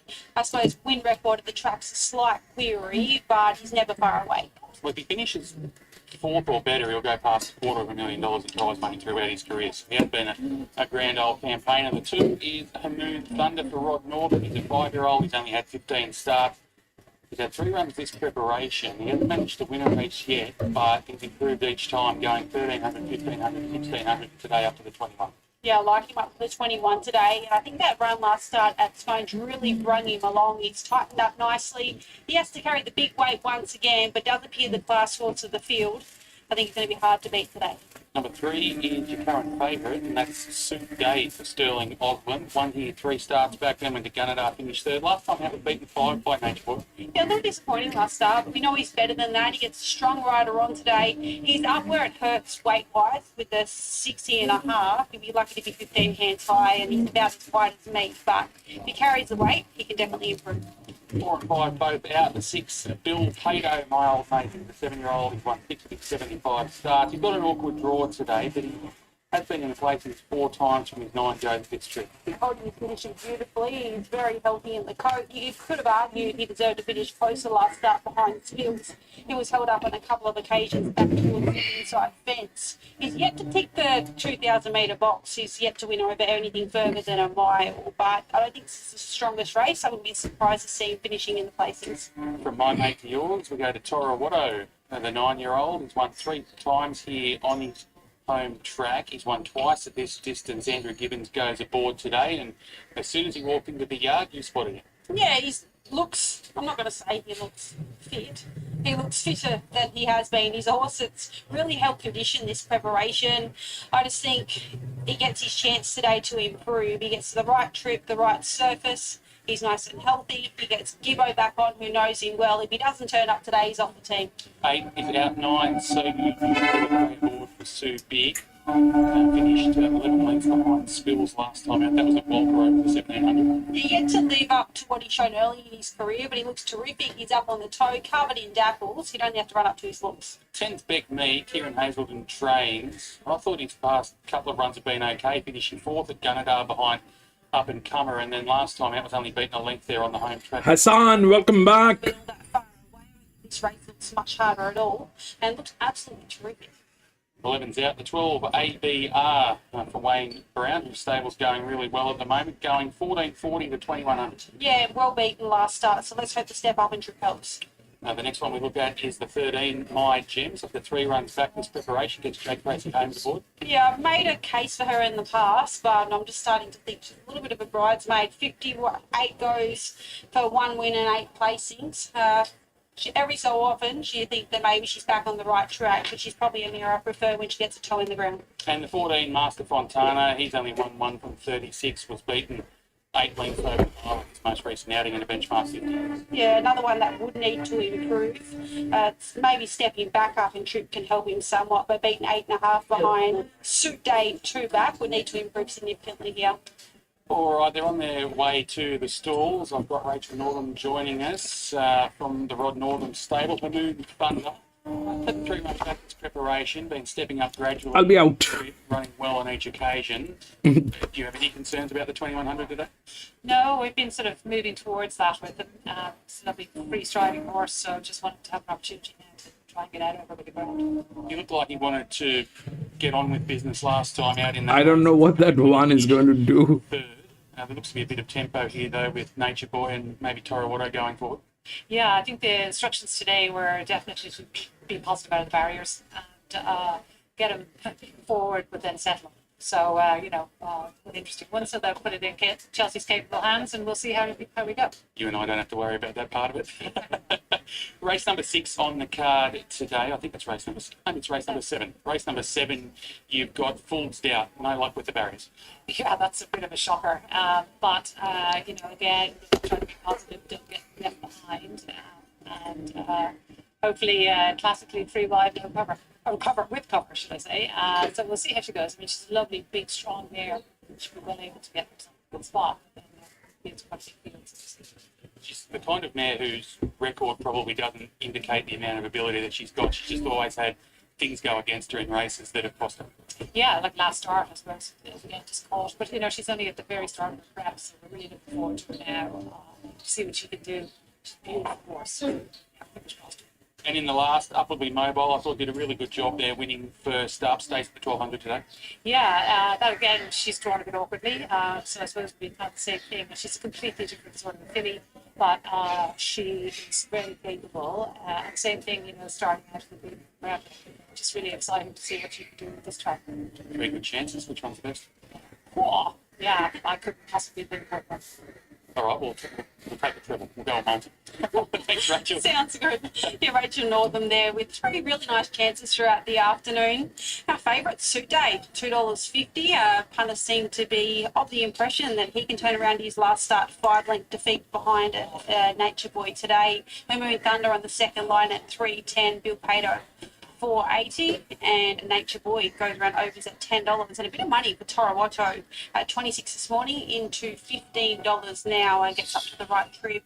I'm 2, 7, 1 and 3. I like Moon Thunder. I like him getting up to the 2,000 metres. I like that they've given him a few real conditioning runs, getting up to the 2,100 after a long layoff. So he gets his chance today. From the 7, Torawato, he's on last notice. He gets his chance today. He needs to improve. The top weight Nature Boy, he doesn't seem to put his best foot forward here, but he's really far away. And Suit Day, subpar last start, but can bounce back. 2, 7, 1 and 3. Yes, in the numbers 2, 6, 3 and 1. I'm with Moon Thunder as well. I just like the way he's been building into his preparation.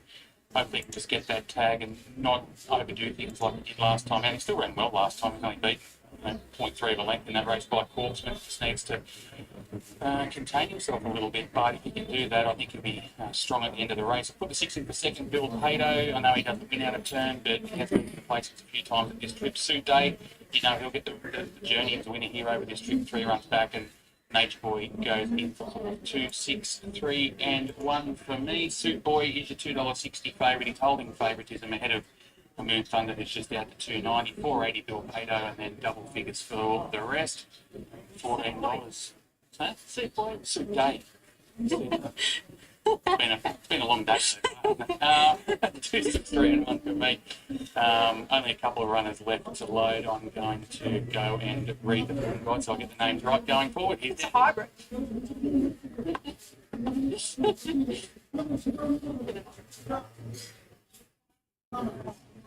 Thank you. Gabriel man, welcome back. Novato, welcome back.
Two, 6.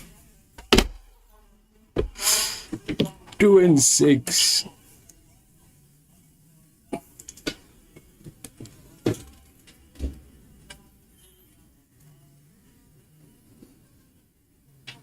All right, Moon Thunder gets the job done. Pays $3.30 and $1.40. He was a bit wayward there down the home straight, but it was good effort. He was wide early. Chelsea Hillier elected to push forward, sit outside the leader there, Nature Boy, and then he had to do the bulletin work, dragging them up with Nature Boy. 2, 6.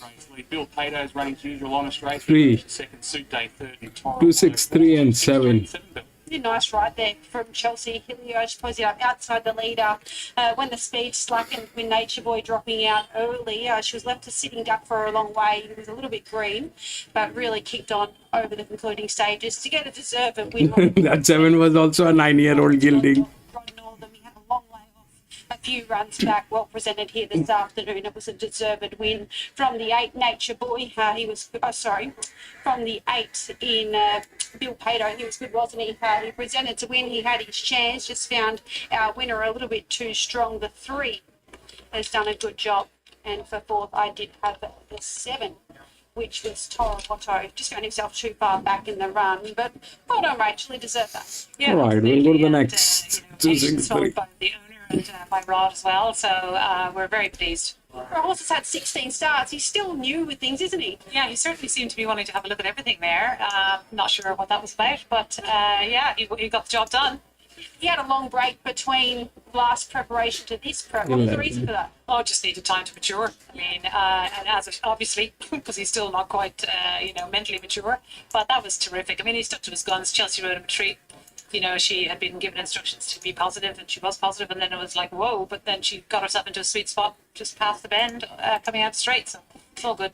Yeah, well done. Thank you very much.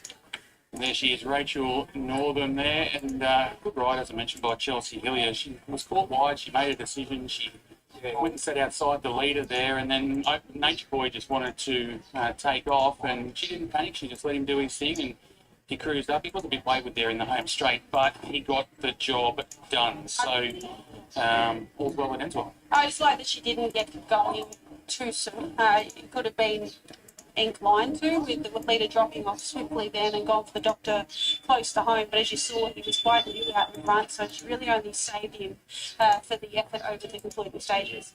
2, 6, 3 and 7 3/4 of a length by 1 and 3/4 here on race number 4. Belinda and I will be back with horses in the yard prior to race 5, which of course is the first leg of today's spot.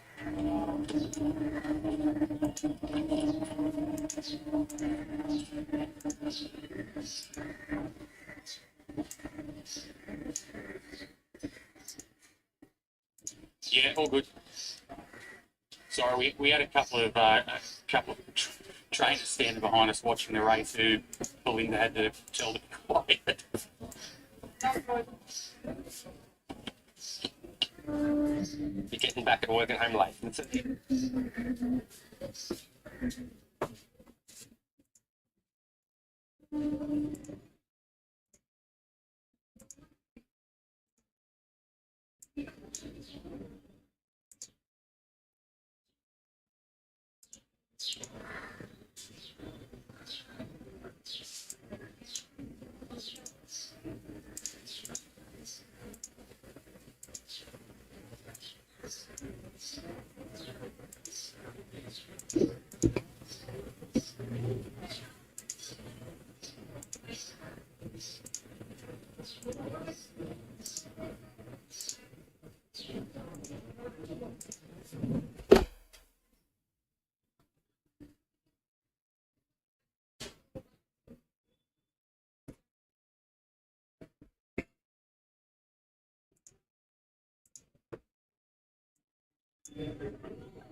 Okay, so why the two won in the last one is because of the same factor.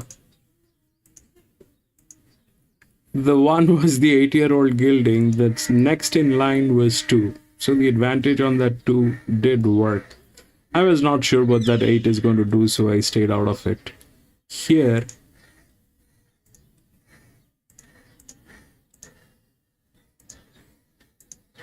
that 6 is with the advantage. Okay. Next in line is that 5, which is an 8-year-old. It's in very good hand. It has a lot of handicapping. It's the lowest linear, all that is there. But that also tails that 7. So 5 is a threat. I don't know what that 5 is going to do. 7 definitely is a good one. It's a huge outer drift on 7. 2 is the largest inner drift, which is there. And the next is, it could be anyone. This one is in good hands, so I've taken 3, but 9 is also possible. Especially if the jockey is smart, but they kind of like that. So I am not sure what they're going to do. The rest of them are like that. The highest risk here is probably 2, and the highest advantage is being given to 6. Then it is this one. That's 7-4. That's 3-7. It's a drift, but that's the advantage. 5 is on negative, 2 is on negative, but in better condition than 5. And it's a 6-year-old gelding. So that is in good state. But that's probably one of the best hands. 5 as an 8-year-old is probably one of the best hands. But it's an 8-year-old, 1600 meter. Honestly speaking, I like the 6 with the advantage. It's a 5-year-old mare, beautiful. Everything is good. 6 should knock it out. 6 should be able to knock it out. I'll place a bet on that 6. If I see it dicey, I'll play a queen probably, but the 6 looks good. The chances which are here is this 7-year-old mare which is there from gate number 8. It tails 6. Okay, that is there with a drift. It is a drift, so that 8 is a check.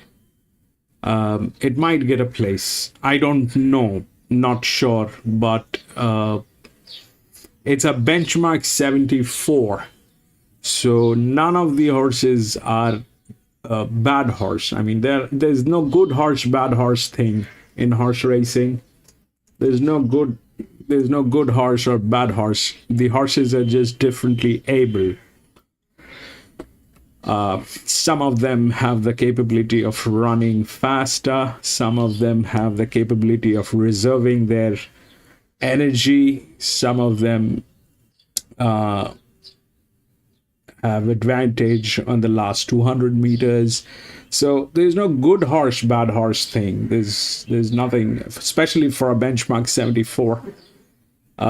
There's no good horse, bad horse, but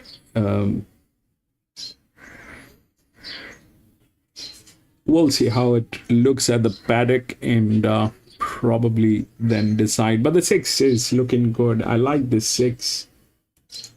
If it doesn't get tailed, we'll take a call.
Very playful royal charge. He's feeling good about himself. He's reared up on a couple of occasions and he looks certainly like he feels well. He didn't need to turn around off his last start effort there at Walker, but if appearances in the yard are anything to go by, he's certainly ready to turn up and do something to it. You hit the nail on the head there, Ben. He's really cute, isn't he? He's feeling really well within himself. They've tinkered around with the gear. They're taking the winkers off, the synthetic killer off, and the tongue tie and blinkers go on. So if the old royal charge turned up, he'd give this a good shake. He's showing positive signs in the mounting yard, but I just need to see him do it. The 2 is in the yard now. That's Satay Chicken just in the middle there. Now with Wayne open forward in Burrell. There's one run for the stable. And that was for a win at Dolby there on the 17th of January. He's had almost a month between runs. Michaela Weir takes the ride from a good draw. He's a very good trainer, Wayne Oakenfull. He's just a marvel at turning these second-hand horses around. It was good to see him find form again first up. I suspect this is a little bit harder, but I would not at all be surprised to see him go on with it today. The 3 is Mind Space from the Sally Taylor stable over there at Coffs Harbour. He's a 5-year-old by So You Think. He's won 4 races. He's had 1 run back this preparation. That was over the 14.10. Now gets to the mile second up. He looks better suited up in the trip today. He's a little bit warm and looks like something's had a munch of his tail, but I did mark him as a soft track the last preparation and over a touch further. So if not today, I think you can follow him in a run or two's time.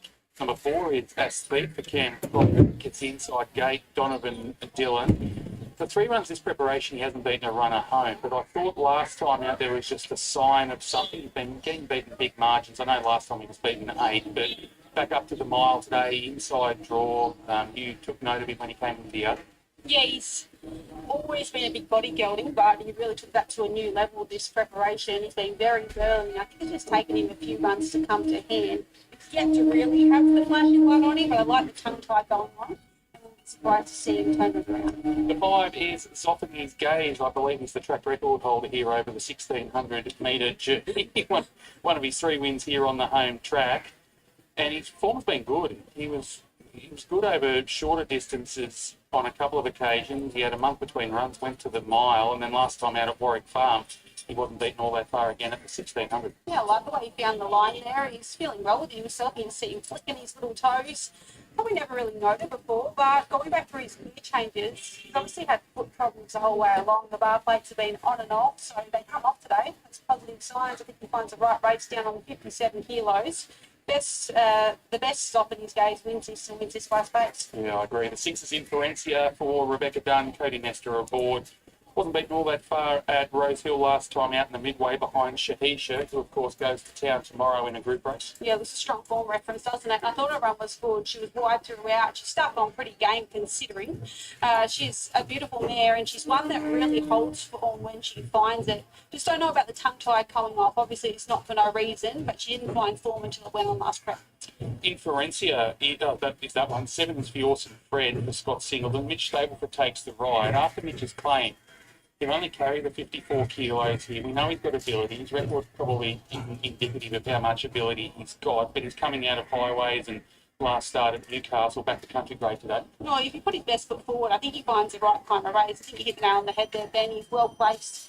Just 2 back, it was a little bit flat over the 1,400 back in trip, looking like he wanted further. Then they sent him to the 1,800 last start where he had no luck. So over the mile, nice gate. They take the pacifiers off and Winkers back on. He's a horse 5-6 Queen John. to find a winnable race here today.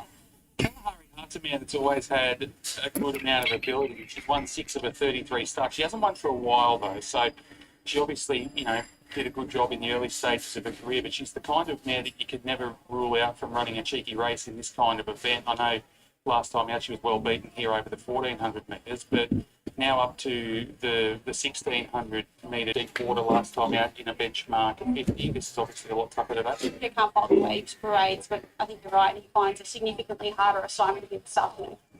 All right, that is a look at the runners in the yard. Let's have a bit of a look at the market for race number 5. You've got $2 now for the Awesome Fred. I've tipped him. I didn't think we'd be taking even money about him. He did get in as low as $1.95 there at one point. So now your $2 favourite ahead of the 2, which is Satay Chicken $4.60. You've got Zombie Gaze there at $5. The 6 in Ferencia, the $7 chance, and then double figures about the rest of the runners. Scott Singleton is making his way over to have a chat with Belinda. He's the trainer of the Awesome Fred. Well, he's well supported today. He was probably making mistakes in the past couple, but you tinker around with the gear. How's he ticking along? Yeah, good. He has been disappointing, but he probably has had a couple of legitimate excuses. Not that he would have won without them or anything, but he's pretty deep, working for a long way last start. And I thought battled on fairly. Start before he was on the inside in the quicksand. Nothing else went near him throughout the rest of the day. So, look, I think he's probably shorter than he should be. That will certainly be no shock to see him either. Manners look to have really improved. Yeah, that's why we took the pacifiers off, because early days they were what kept him calm. They really worked on him. I think he might have just got a little bit complacent in them. He just needed something to focus him up late. Yeah, he's certainly working well, feeling well. Happy with the horse himself. So. Race 7 was a positive return from Lizzie's Gem. Gets a nice little weight drop today. Yeah, I was happy with the She carried 62 without the claim there. And, probably just anchored her a little bit, but it's definitely a pass mark. She's come on a little bit since, and I think she can be pretty competitive. And what about Cam Tishner? 2 from 2 this prep. She's gone great guns. Yeah, going really well. I haven't gone backwards at home.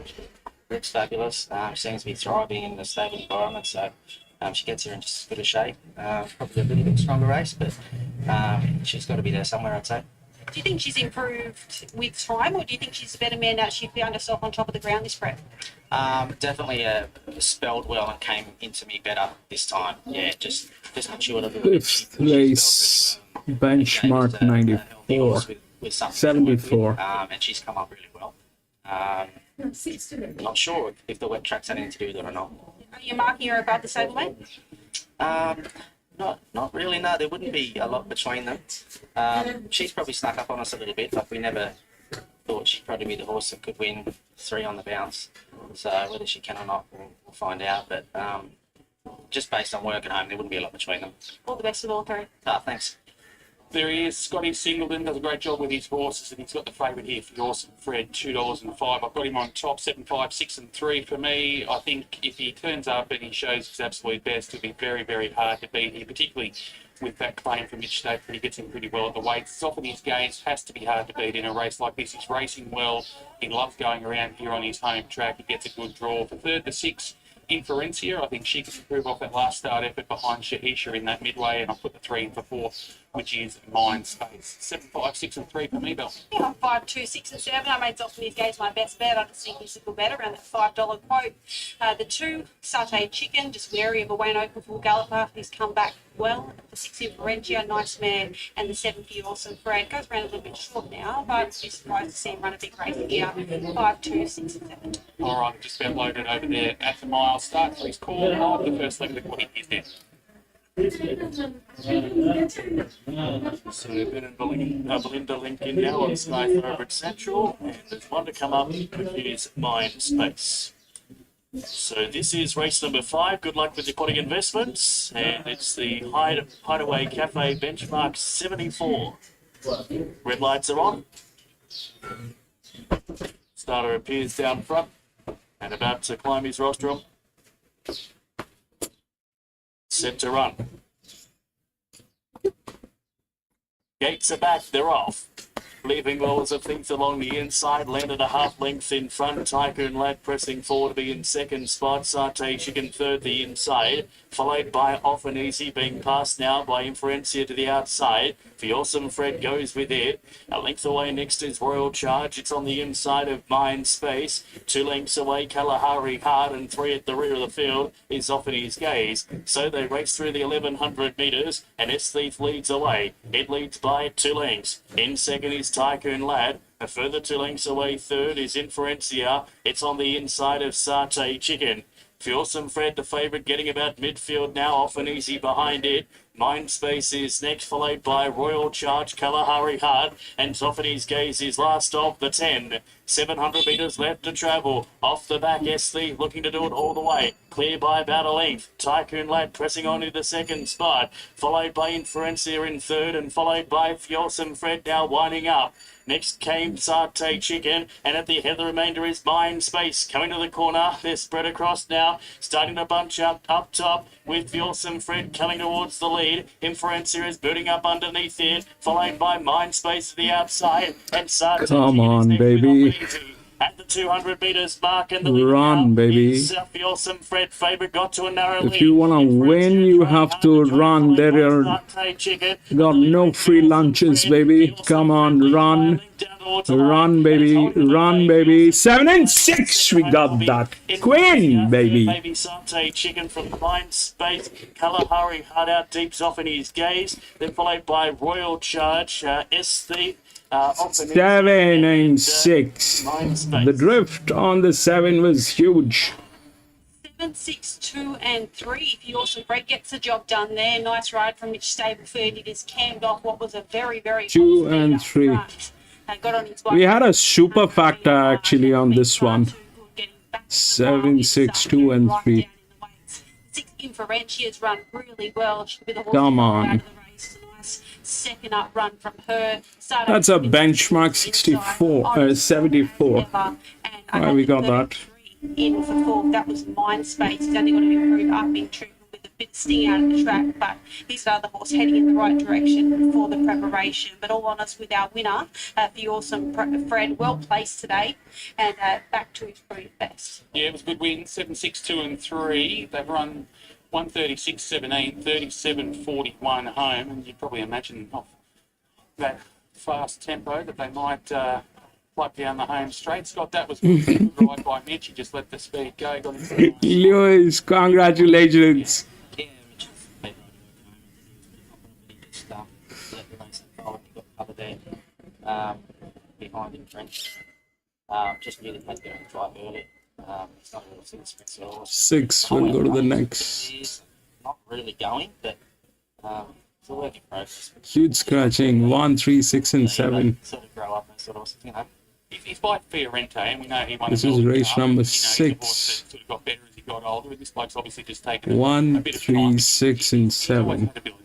Yeah, he's always a little bit eager all the time. He's a typical horse early on, so we always thought he'd run a real treat, but never really has. But he is starting to settle run now, so I wouldn't be surprised if we do get him a home round again, whether he comes to Kentucky. Thanks, flying, mate. Well done. Thanks, mate. Cheers.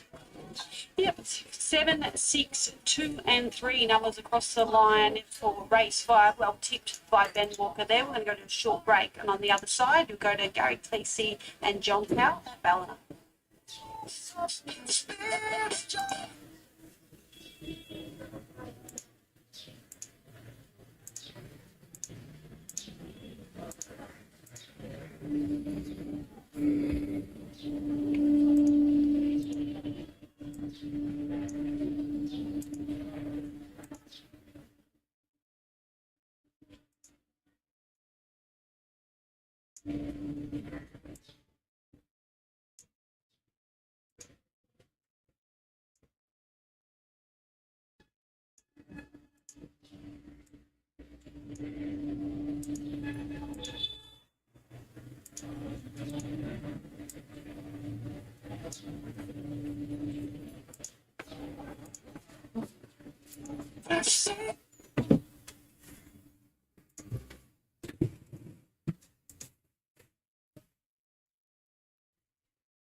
Little mare in a top yard. Turned out very well. A win, like you said, was very, very good. The poly track steps up to the 1900 day. I think she'll get it. She'll run well. This is a handful. Diamonds, 4 days, the 11.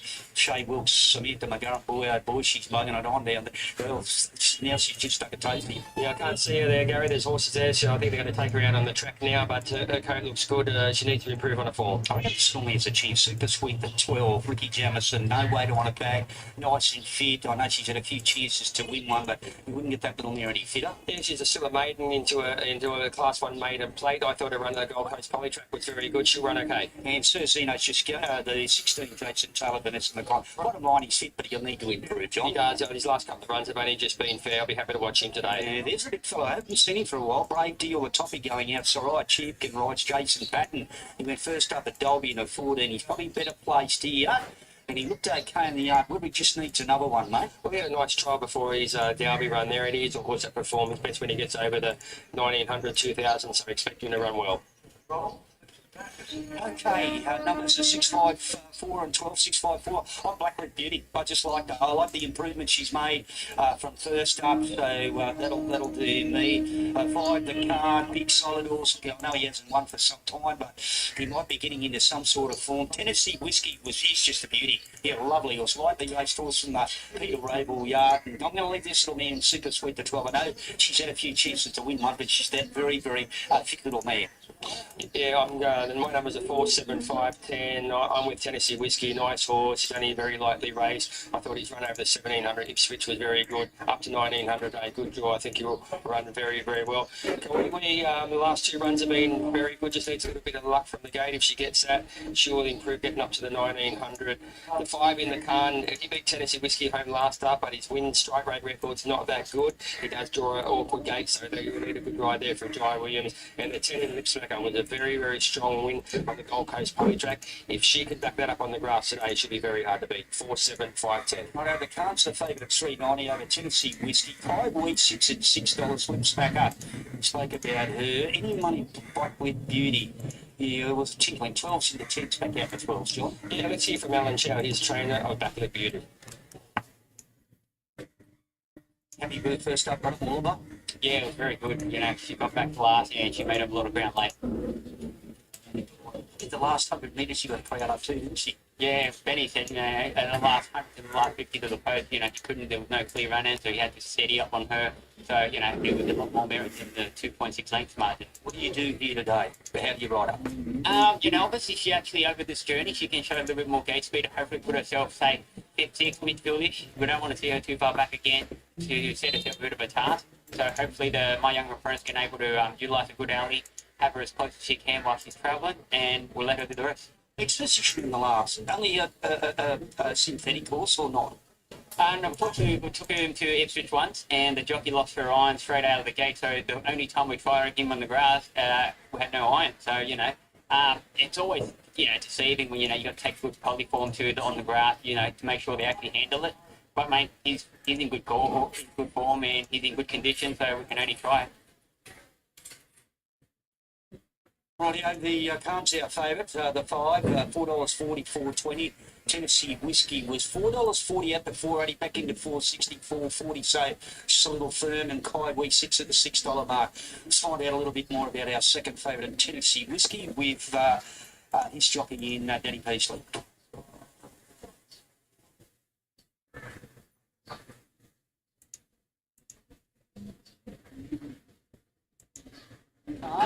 $3.90 now from that $4.390.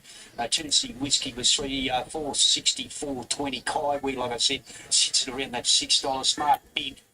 11's in the line, little move there. Lipsmacker did a good job to win at the Gold Coast the other day, John, but no money. $7 out the 9.50 tab. Well, people will be a bit scared to back Lipsmacker based on its form prior to its win at the Gold Coast Poly track the other day. Goes back onto the grass today. Lee Freeman wouldn't be sending it here if he did a good run well on the grass. And if he runs up to that race at the Poly track the other day, I think the Lipsmacker will run very well. She was very strong after the line. Right up, let's hear from Danny Peasley. He rides our second favourite, the 4 Tennessee Whiskey. Dan, you jump on this bloke. What did you make of his run at Ipswich the other day? Yeah, look, I thought it was very nice over the 1700. He was up on the speed. I thought it was a really good run. Today dropping back, drawing the one gate today. I think it's dropped in class. I think he'll either lead or box seat, but he should go well. Yeah, I thought the distance stepping up to the 1900 today, it looked like for me when I watched him hit the 1900 might be okay for him. He's only lightly raced. Do you expect him to lead or sit outside leader? Yeah, look, just where he's comfortable. I won't be strangling him to take the set, but I just want to get him in a nice rhythm. Like you said, he's lightly racing, just wherever he's comfortable, just on the speed. Race 6, you ride Freak Shape. What can you tell me there? Look, it was a nice win last start by the horse. Obviously, he has drawn a tricky gate today.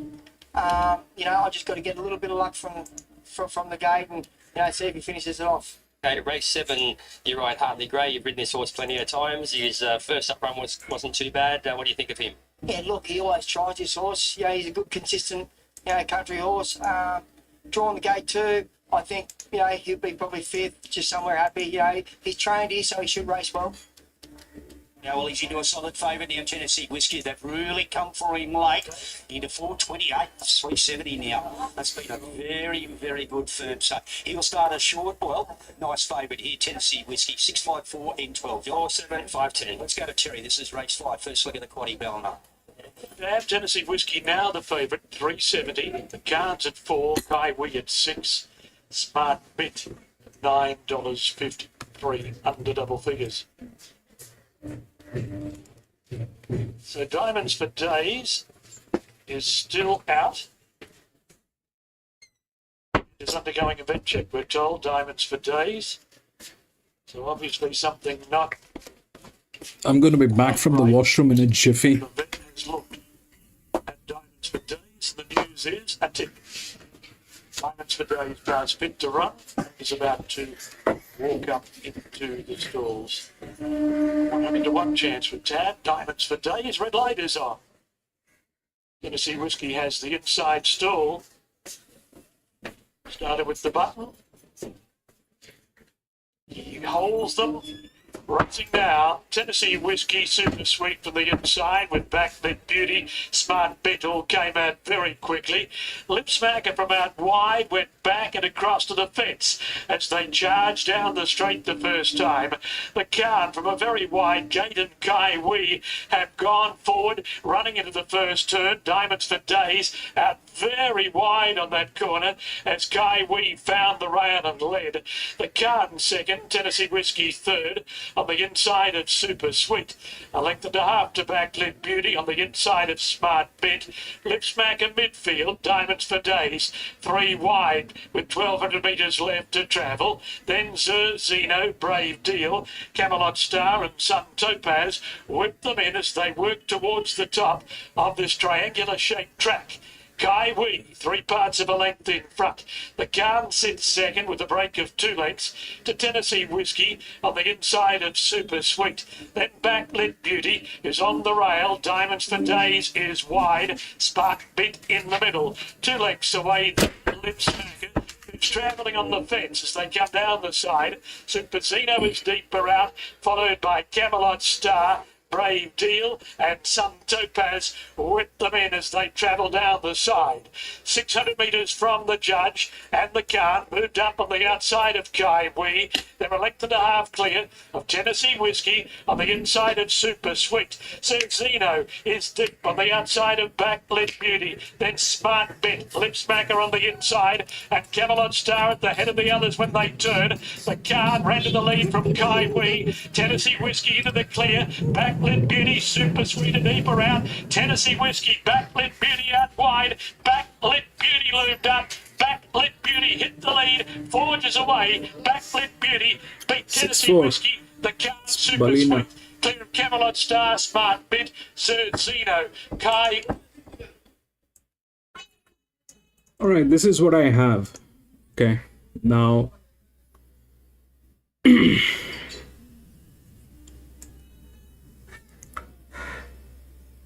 that 11 is well within the rails, so that's a check.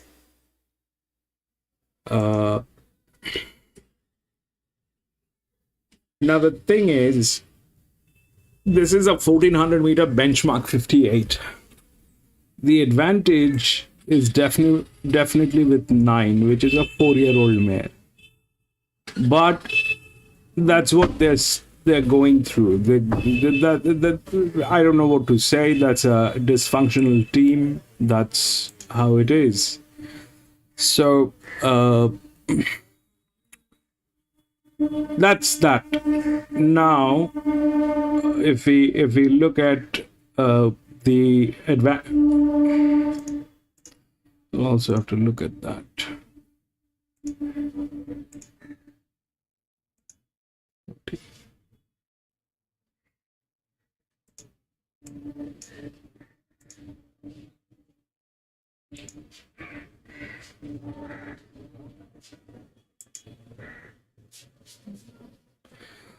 All right, so now if we look at how it has been laid out, so that's what it is. Okay, this is this horse number 8 has been given a lot of advantage in this one.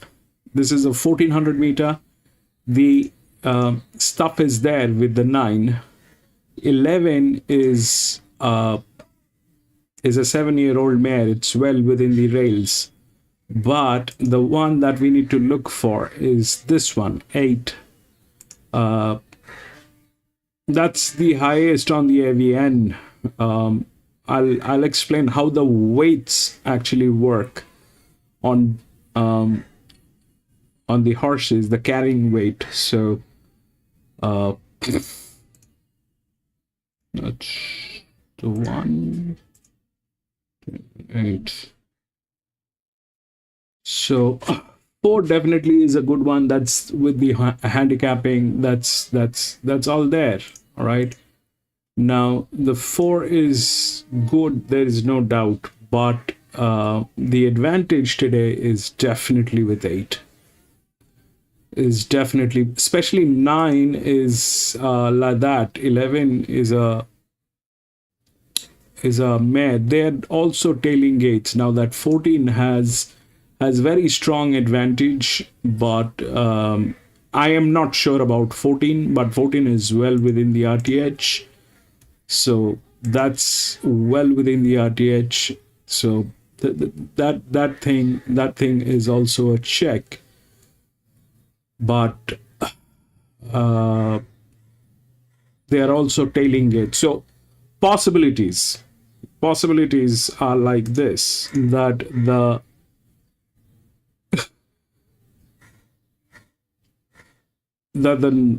9 will actually 4, 3 and 10. Okay, that's the outer drift. So 4 and 10, that's there. All right, if we look at there's no gate number 2, so these 2 are the ones that are there. 1 with that drift, the 5 is a neutral.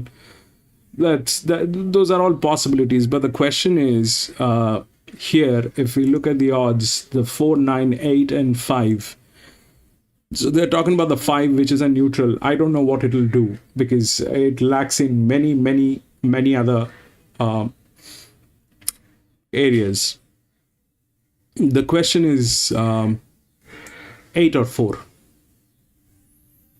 The question is 8 or 4 because 4 is in absolute stunning hands. It's got the best handicapping, it's got the best management, everything is good, and it is coming from gate number 3. It's a 1400 meter, but the advantage is better on this gate, which is gate number 8 for that particular horse. And that's how it has been laid out. So it's the third one in line. So 4 definitely is a threat. I don't know if that 4 is going to win. The 10 is with the stuff, but 8 has the advantage. The advantage on 4 is actually less than half of 8.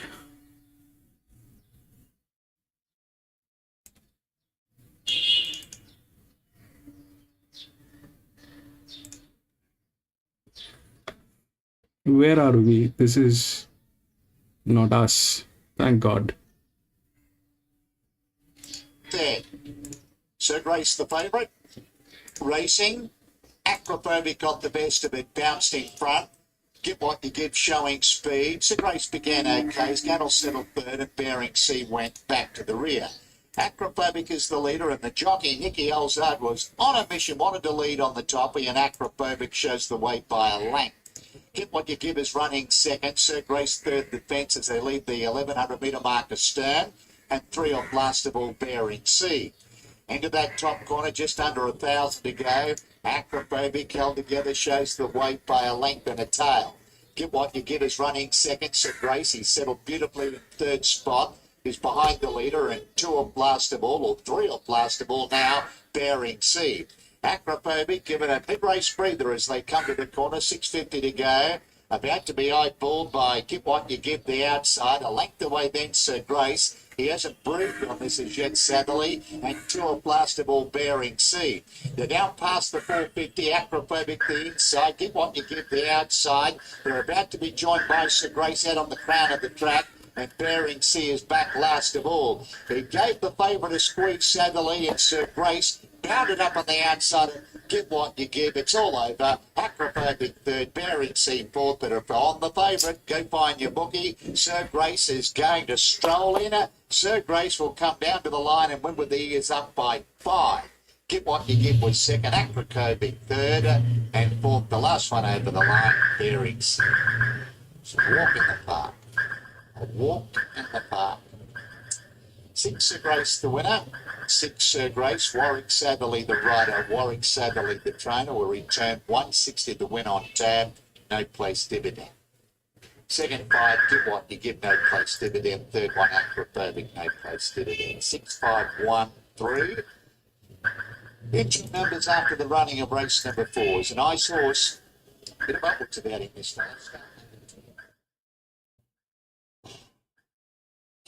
Oh, they piled it on. He did the rest, Sir Grace, under Warwick Sadlerly. He was a little keen early in the run, but then he settled underneath Sadlerly on the corner. You thought it's just a matter of him pressing the button at the right time, and that he did. He just ambled up to them. He went straight on by, never looked in any shadow of doubt at all. Smart horse, this, 6 Sir Grace. Expect to see him through the carnivals, Rockhampton North, and they're going to have a lot of fun with him because he's building a nice record. He's still quite new to it all. He's only had the 9 starts prior to today, but she didn't give them an absolute towel up there. Sir Grace, good win. 6 beats the 5. Get What You Give. He tried hard. That was a good run. He tried to match motors there and put the speed in at the right time and take on Acrophobic, but he was just no match for Sir Grace, but he battled on to run second. The one Acrophobic, he was able to lead. No real excuses for him. Probably the small field, not really suitable for him, but look, he was able to lead, so you can't really give him much more than that. The 3 Bearing C has run last and fourth, but he's pretty smart, this horse. He's always shown very good ability. He's winning some good 3-year-old races. He stretched against the older horses as a young horse, and he showed really good form, and that was a dominant win. I know it's only a small field, but he's pretty smart, this. Sir Grace mark him down, follow him through the winter, which is still a little way off yet. But 6, 5, 1 and 3. Sir Grace doesn't let punters down, takes out the 4th at Rockhampton. We will take a short break on Sky Thoroughbred Central. On the other side, B1, B2. Benny Walker, Belinda Smith with race 6 at Tamworth.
There's no audio.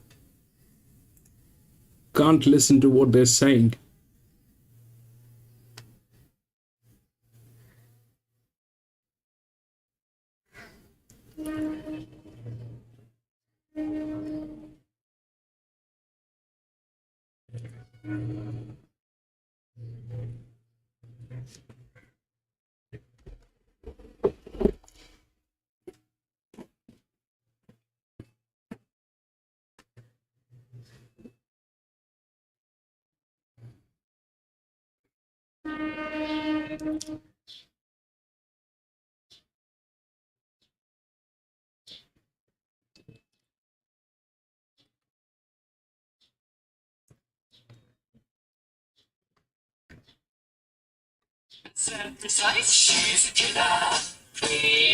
Okay, we've got the audio.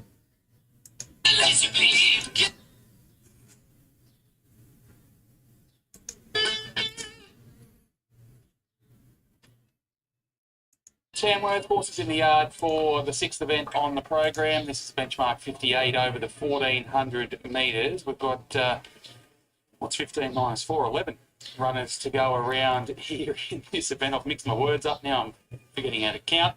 11 runners to go around here. The top weight is out, so we'll start with the 2, which is Watabu for Jane Clement.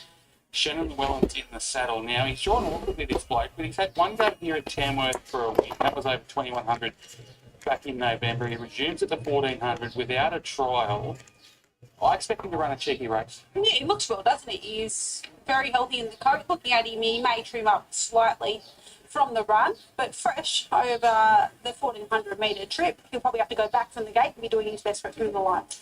All right, let's have a look. The 4's in the yard, just making its way over here now. That's saved the best till last for Cody Morgan. Aaron Bullock aboard. He's only had the 2 starts since coming over from... so he's had 3 starts since coming over from South Australia.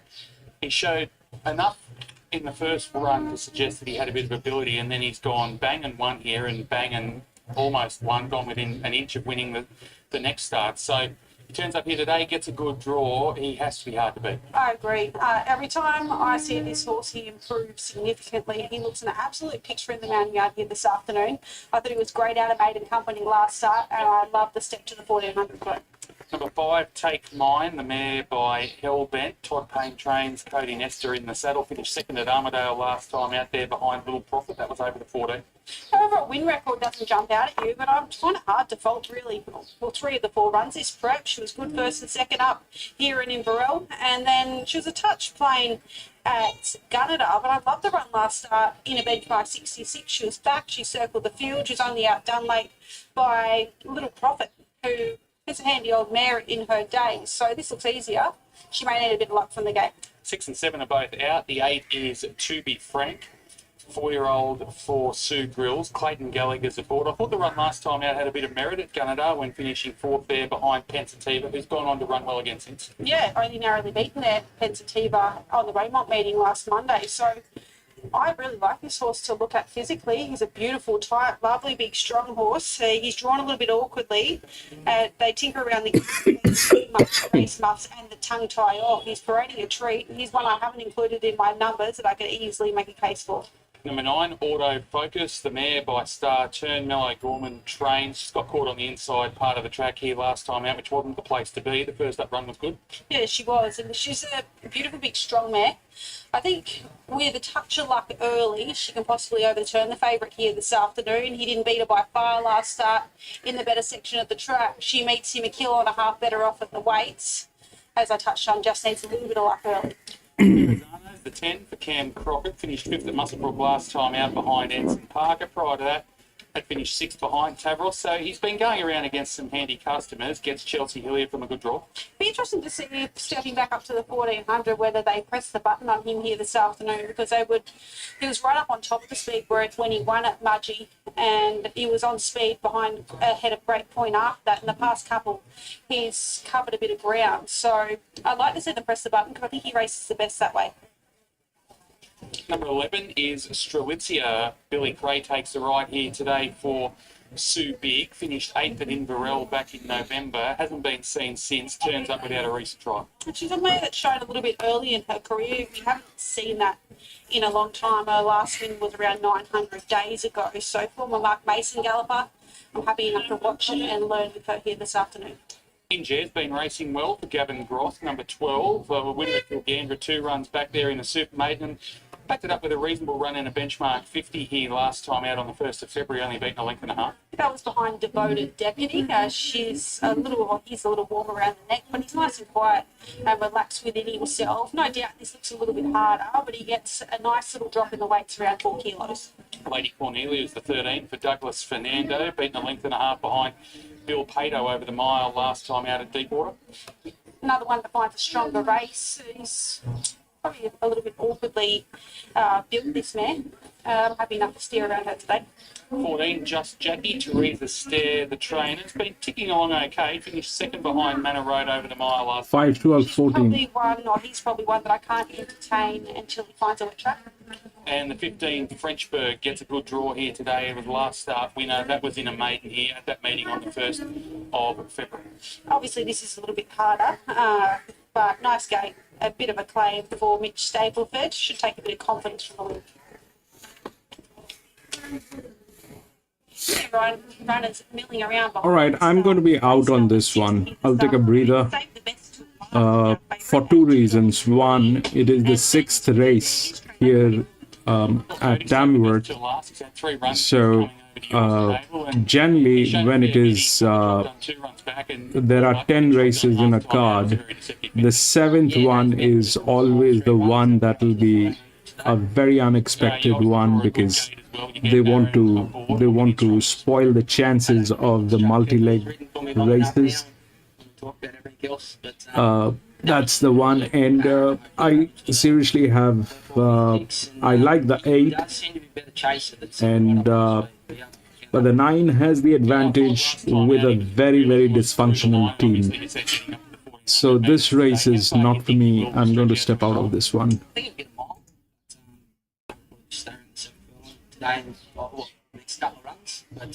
Yeah. Race number 7, you've got Close My Eyes going around, steps back up to the 1,000. Yeah, for sure. It looks a very strong race. 2 favourites, hard to beat. We've drawn well, got a lot of weight. It's going to start back on his home track since we've had him. And he looks to be in the finish in a strong race. And in the last, you've got Cossack Warrior first up from a break off that 9-length romp at Moree. How's he come through? And obviously that break. And when there are 10 races in a card, it's the 7th one. When there are 8 races in a card, it's usually the 6th one that plays very irrelevant. Pick of the 3. This one. Best of luck. Thank you. Yep, this one here says that's our favourite. Save the best till last. I'm not saying that that's what they're going to do, but I will just step out. I'll take a breather. To be frank, to the next one. Him into $5 and take mine. Best of the rest at $9.50. I'm 9, 4, 5, and 10. I'm with autofocus, giving her another chance. She will need a bit of luck early, but gets a few things in her favour today. The 4 Save the Best till last will take a lot of beating. Beautiful type. He improves each time I side him in the mounting yard. The 5 Take Mine. It's a slight step back in grade, albeit up in the weights with an awkward draw. And 10 Ferrazano gets back up to the 1400. I'm confident this horse has a bit of ability. He's just been hit and miss with when he produces it. Novato 4. 4 is in the best hands, Novato. That should do the job. The 4 should be able to do it. I would have gone with a 4 and 8 Queen, but I am going to stay out of this one. 4 is in the best hands. That's the favorite. Yes, 8, 9, God knows, Lewis. I get very nervous with these tracks at times. Punter's favourite. She's always, well and truly in the market. Save the Best to last. He can definitely win. Cody seemed very, very confident. Getting to the 1,400 metres. But the 4 is very good. The 4 is very good. Putting the 5, Take Mine. I think she can run well here off the back of that Armadale run last time out, and Ferrazano goes. But how that will work is a question, because the 10 is there. And 4 is not the highest drift. It is all on the handicapping on that 4. The jockey has to be really, really good. There on 2 points as well, so it's well and truly still anyone's jockey's challenge here today, though. Yeah, we had Aaron as our favourite, but he did pop a couple of scratchings, late scratchings this morning. He's on 1 point. Yeah, so he's probably got his best rides to come here this afternoon. The horse I haven't included in my numbers, which are very easy. And the 5 is going to run neutral. Which I thought was a pass mark behind Pence at T-Bar. There's been a little bit of support for him late in the piece. He was a really nice horse to look at. He was, yeah, indeed. Look, Sue's only had him for 3 starts. I think she's still trying to figure him out. He's had a 14, a 14, a 13, and now he gets back up to the 9 is good. 9 has a lot of advantage, but it's a very dysfunctional He team. showed something last time out when he... It's a very dysfunctional team. It's a 9. If we look at 9's got brilliant advantages, but Race number 6. this one is probably with 8. And they're set and ready to go for race 6. 1,400 metres. They're off. Just Jackie was cleanly away from the outside draw. Punches forward. Underneath it goes Ferrazano. Heading forward in Jare to the outside and Save the Best to last. Settles 4th, the inner. Then followed by Frenchburg with Autofocus. Take Mine. White Tapu is next with 2B Frank, Lady Cornelia, and last of the 11 runners is Strelitzia. So they've got 1,000 metres left to travel, and Injare leads away, clear by about a length and a half. In second is Ferrazano, working one deep on the track, and Just Jockey is leaders back third. Save the Best to last is fourth, the inside being covered up by Autofocus. White Tapu with a run out wide, working into the race nicely. Frenchburg about midfield now. To be Frank joins it. Then followed by Lady Cornelia with Take Mine. And at the rear is Strelitzia. Past the 600 metres mark, Injare leads away narrowly. Ferrazano in second spot. Autofocus 3 deep, and White Tapu is 4 deep on the point of the corner. Then came Save the Best to last, Just Jackie, and To Be Frank at the head of the remainder. Around the bend they come at the 350. Along the inside, Injare leads narrowly. Autofocus working up, followed by Save the Best to last along the inside with Just Jackie. And not too far away is Ferrazano. Save the Best to last is weaving through the pack, wraps the front now. Injare trying hard with the Ferrazano. Save the Best to last. Or the right one, Save the Best to last, or Ferrazano. Then followed by Injare up there vying for the placings with To Be Frank. Then followed by Just Jackie, Take Mine, Autofocus, Frenchburg, White Tapu, Strelitzia, and Lady Cornelia.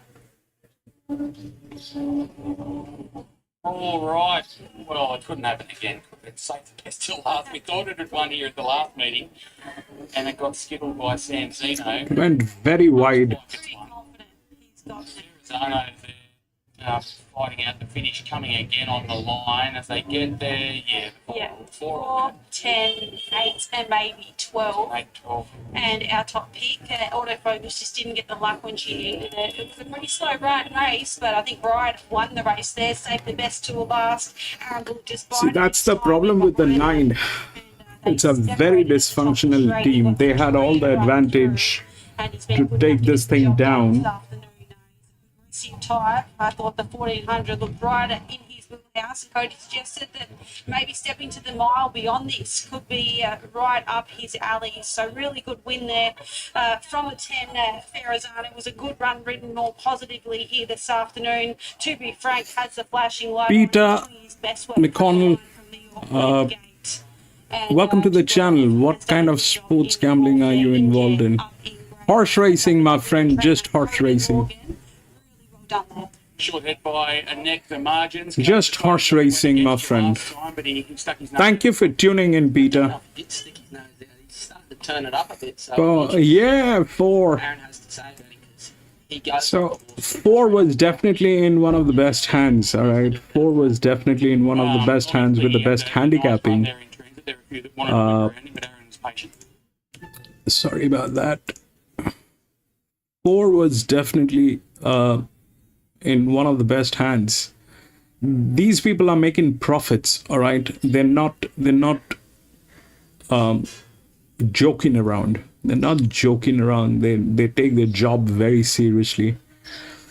Now the problem, why I stepped out is because of that 9, which is going through a 63%, then the 11, which was also there, 75% down. So that is definitely a dysfunctional team, but they have the advantage. They have the advantage. So you never know when that is going to kick back. You never know when that is going to kick back. 8 was good, right? 8 was good, but the problem with 8 is, they're not one of the best in terms of the team. They're not one of the best. They had advantage. If this was Randwick, the 8 would have nailed it. If this was Randwick, the 8 would have nailed it like nobody's business. But this is Tamworth. I don't know if I want to, you don't know how they will. These are rural, almost rural tracks. So they kind of had the advantage, definitely had the advantage, but it did not materialize. The 4 took it down. The 10 was good with that outer drift.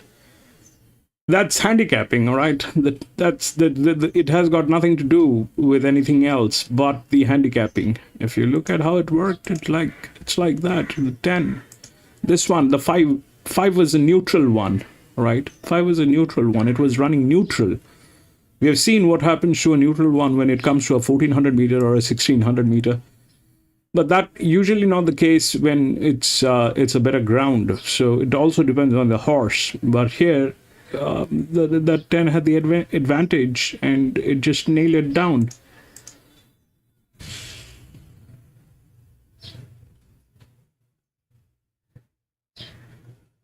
What was the last one? 12. What was 12?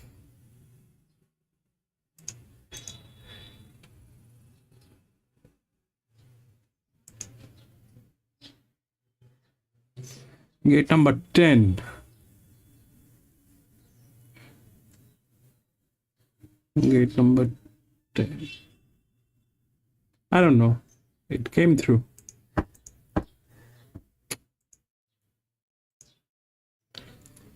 All right, it was after 4.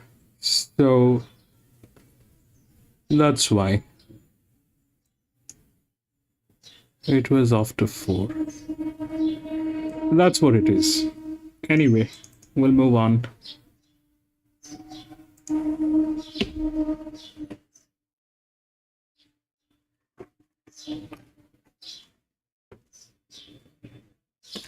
I'm looking to bet Victor. Thank you for being here, Peter.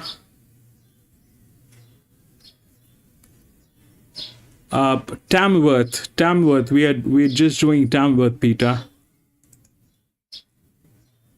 7. Now, one of these races are going to play very foul. I don't know which one, but one of them are going to play very foul. It is either, I thought the 6th one is going to play foul, but it did not. But that makes 7 very, very dicey.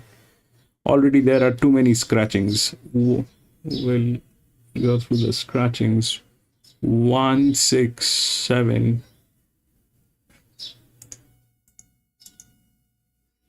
8, 6, and 7. Delete.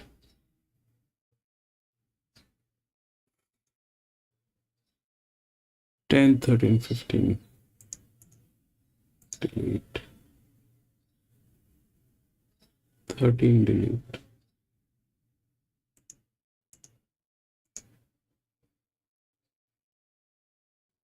15, 16, 17, 18. The entire field has been scratched. That's not a great sign.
So here is what I have. This is a 1,000 meter. If we look at the same advantage on a 1,000 meter, that 8 has all the advantages. It's also in one of the best hands. But it is coming from gate number 12. And honestly speaking, this one doesn't have a pack. There's no gate number 11. There's no gate number 13. It's like Chuck Norris, standalone. Is it a good one? It is a very good one. There is no doubt. There is no doubt that it is a good one. It's got the advantage. That's why the 8 is. I don't know if that this will work, because that's 1,000 meter, and that's gate number 12. And the torque on this horse is there. It's one of the top torques, but how will that actually be able to get it and position this at the right place is something that I don't know. 14 is with the handicapping, is the linear, is the one which is the linear. It is the strongest linear,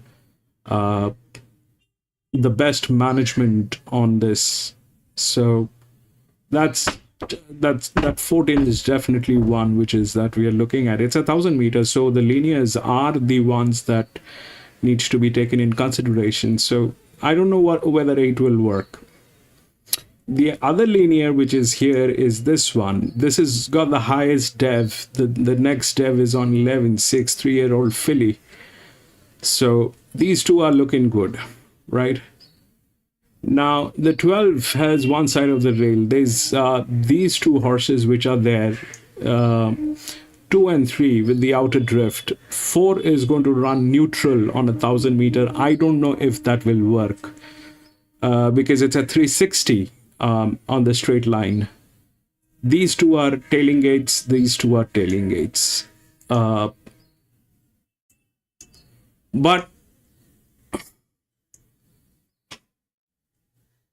to be honest, this is it's a benchmark 66, so we should be able to get something within the RTH. That's how it works. And within the RTH, the 8 is there, and it's the largest linear drift. It is not the smallest, it is the largest. And this thing is capable of coming from the back. So is 3. This thing is capable of running coming from the back. But if this one takes a lead, if the 14 takes a lead, it will not be easy for the 8 to get through.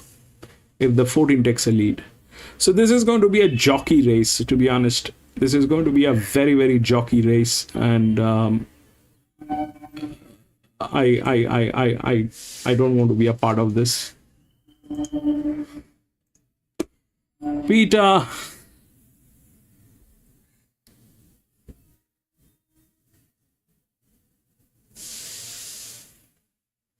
Yeah, we race 5 days a week, Peter. We race 5 days a week. Live racing, live handicapping. I bet when it is all green and good to go. I step out when there's even 1 inch of confusion. Like this one, I'm not going to step into, but that's how it is. But we race 5 days a week, Peter.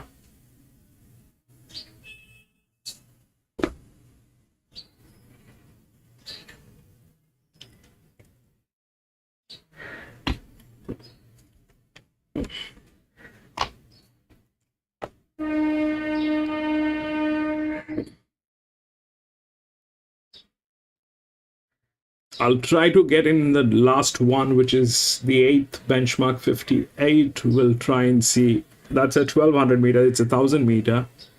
And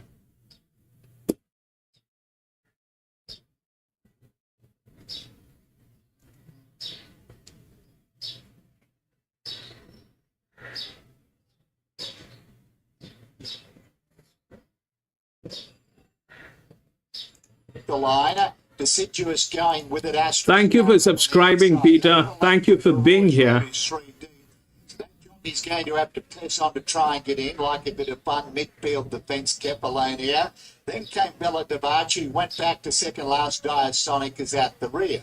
They lead the 12 metre mark astern. Jockeys and horses are finding their positions, and Deciduous, the favourite, takes it up, shows the weight by 3/4 of a length. Roy's Road, she got across to be running second, and Astra Star tracks a speed in third spot the fence. 1-1 Bowl Smuggler over on the inside, like a bit of fun. A length and a half for the back, Capalonia.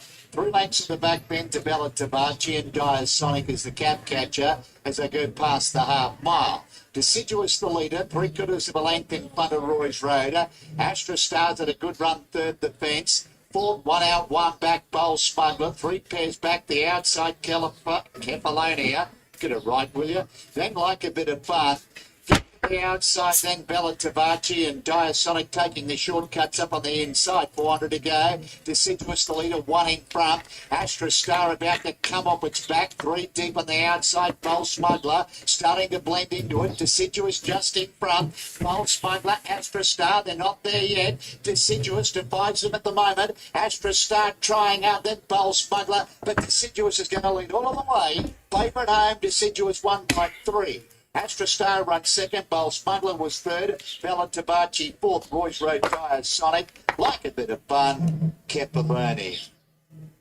Sliv O'Donnell, beautiful front running ride, gets the favourite home here. 2 Deciduous first, Liv O'Donnell the winner, tab $3 the win, 130 the place.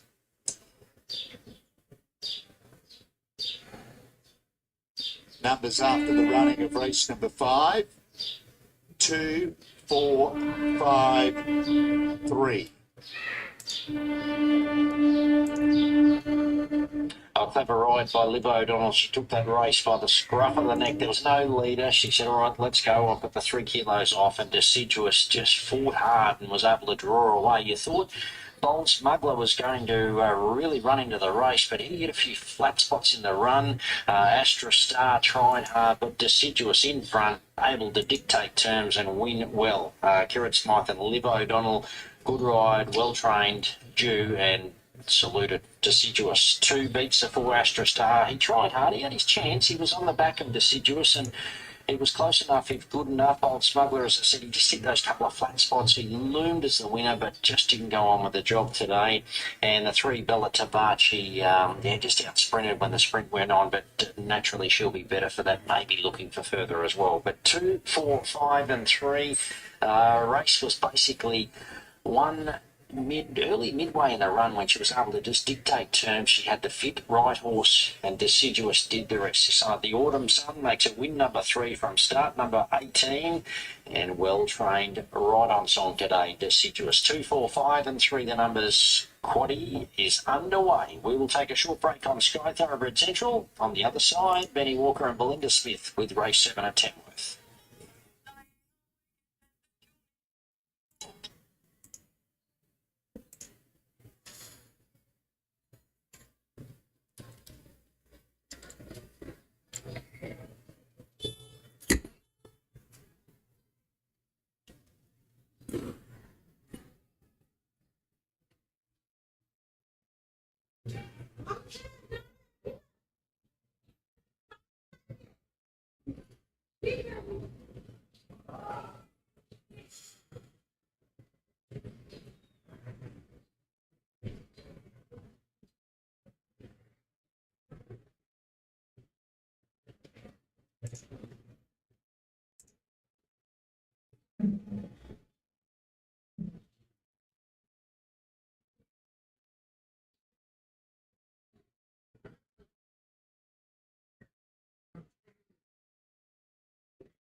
The top weight Zoo Beauty now. So the first one we'll look at, Bell, is number 2, Awesome Tycoon. He's a newcomer to the Jane Clements stable. He draws well here today. His most recent run was only 13 days ago, and that was over 1,600 metres. You'd imagine that this is going to be too short, but in time he might make a nice acquisition for this stable. This looks like a bit of a learning curve for the new stable. Former Dima galloper, he's been playing this past couple, so I think he finds himself in the right area to be winning races, but maybe not over this trip. Number 3 is Big Short for Wayne Brown. Nick Hegney takes the ride. He's first up from a break today. He trialled at Gunnedah behind Night Fighter there on the 20th of January. He draws well. He's a winner from the 1,000 to the 1,200 metres, but that trial probably told me that he may be looking for a bit further than this. He's a nice big body gelding, drawn softly here. They've really tinkered around the gear. They've taken the blinkers crossover, pre-race muffs and tongue tie off, and now they throw the barrier extension and pacifiers and stallion chain on because he was a late scratching at the races here at the last meeting. So obviously that's just to get his manners right. I think I'm just going to watch him today. Kieran Hazelton's here with the 4. That is Divine Sinner. He's had the 1 run since joining Kieran's stable. That was at Parks. He was only beaten 3.5 lengths there behind the Mooch in a benchmark 58. This is obviously a little bit stronger, but if you go back to the form earlier in his career, he'd be up to a race like this. I'd agree. He was just doing his best work through the line. He got a long way out of his ground there, so I'm expecting improvement. You can see he's a little bit sunburned in the coat, but underneath that, he's glowing with dapples. He looks quite well. The 5 is Gold Counter. Gets Jake Bracey Holmes aboard today. He's first up. He's had 2 trials to get ready for it. Find a couple of pretty handy ones. Ballandary Sal, and then last time out, Compelling Truth. He's just a good bread and butter galloper. He'll put himself in the first couple. He's a little warm off the side of the pony, but he doesn't forward enough for this. I thought he was a placer. 6 and 7 both out. The 8 is Full Stout for Rod Northam. Draws an extremely wide gate here, which all things considered after the scratchings probably doesn't end up being as big an issue as it would have been if we'd had a full field. She's a lovely mare. I know you've got a lot of time for her. She has to be hard to beat in this. Yeah, she's always hard to beat. She's a beautiful mare. She gets in nicely after the claim. I thought it was a massive run first up where she had to do it the hard way. Was only defeated by Pride to Follow, who looks to have a bit of ability. She will have to do it the hard way again. That's a little question mark. And is she as good a mare away from the home track? That's the question that needs to be answered today. Number 9, In Spades for Justin Bowen, the mare by Dissident. Gets Aaron Bullock aboard today. Was only beaten 2.5 lengths here by a good one last time out. That Who Goes There. That was back on the 23rd of December. This has been kept nice and fresh for this. She looks terrific, doesn't she? She's feeling well within herself. She took a long time to come right. And I could have made a real case for her if the track had been in the soft rain. On a firm deck, she's not as brilliant, but I do like the way she's going. She's back and great. 10 out, 11 Kantishner. Couldn't have done any more than she has this preparation. 2 starts, 2 wins, been good on each occasion. Gets back to the field. Yeah, working to the gates nicely. Hard to knock what she's done so far this prep. She gets in with 55 kilos on her back after the claim from Mitch Stapleford. She beat the local galloper in Close My Eyes last start over the 900, doing her best work through the line. So the 1,000 only looks to play in her favour today. The 12 with his gem is her stable mate. She's won 2 from 13. She's had 1 run back, and that was in that Pride to Follow race as well. I thought she was really good with the massive weight of 61 kilos, 62 kilos with the best. She drops down to 56.5 here this afternoon with a nice gait. She is a winner second up in the preparation in the past. I didn't find a spot for her in my numbers, but speaking to Scott Singleton earlier, he couldn't find much between Kantishner and her. 13's out. The last one we look at is the 14, Close My Eyes, the 3-year-old. He's only had the 3 starts. He was a winner at Gunnedah 2 back and just gunned down late by Kantishner last night. A beautiful, big, strong galloper, isn't he? I thought he was good. He'll put himself in the right spot. He meets Kantishner slightly worse off at the weights, but time and time again, we see these local gallopers really run out of their skin at home, so I'm expecting him to be very hard to. All right, back here now. The horses are making their way over to the 1,000-metre starting point. $2.20 are now about your favourite. Full Stout, $2.60 for the 11, which is Kantishner. $6 for Cody Morgan's runner, which is Close My Eyes, and $8. The only other one in single figures is the 9, and that is In Spades, whose trainer Justin Bowen joins the leader now. She took a few runs to come right this preparation, but the past 2 have been really good. You give her an 8-week freshen. What's the reasoning behind that? Yeah, we were all ready to go at Muswellbrook actually a couple of weeks back, and Storm came through and washed out the rest of the meeting, and so that just sort of, she's a hard horse to place as it is, so we had the right race that day, and then had to be patient, I guess, and find hopefully the right race today. Look to have done so. She's stepping back from an 82 to a 66 with 57 on her back. She gets in pretty well. Yeah, exactly. It's just as I said, that rating of hers makes it hard. So it's these races are rare enough to find, but yeah, I think it is the right one today. We saw a fine form on a soft track 2 back. Do you prefer on a rain affected ground, or does it not matter too much? I don't think it matters too much. She gets through it, which helps, and some of her wins have been on 10s, but I think hopefully today she can show that the good tracks are just as effective. Happy enough? Yeah, definitely. She's done a treat, so can't fault her. That was going great. Good luck here. Yeah, perfect. Thank you. There is Justin Bowen talking to us about the chances of the 9 here in Spades, which is an $8 chance. I've gone 11, 8, 14 and 9. I'm going to go the way of Kantishner. She's had the 2 runs back.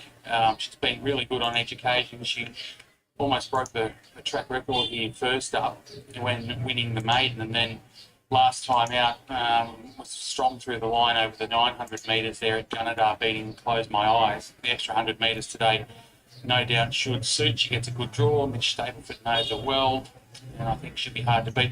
Full Stout could just come out and absolutely obliterate them. She's just going to need that little bit of luck from the gate, but if she gets any modicum of luck, she's going to be very, very hard to hold out. Close My Eyes. He's a progressive enough type. He's lightly raised to be up on speed.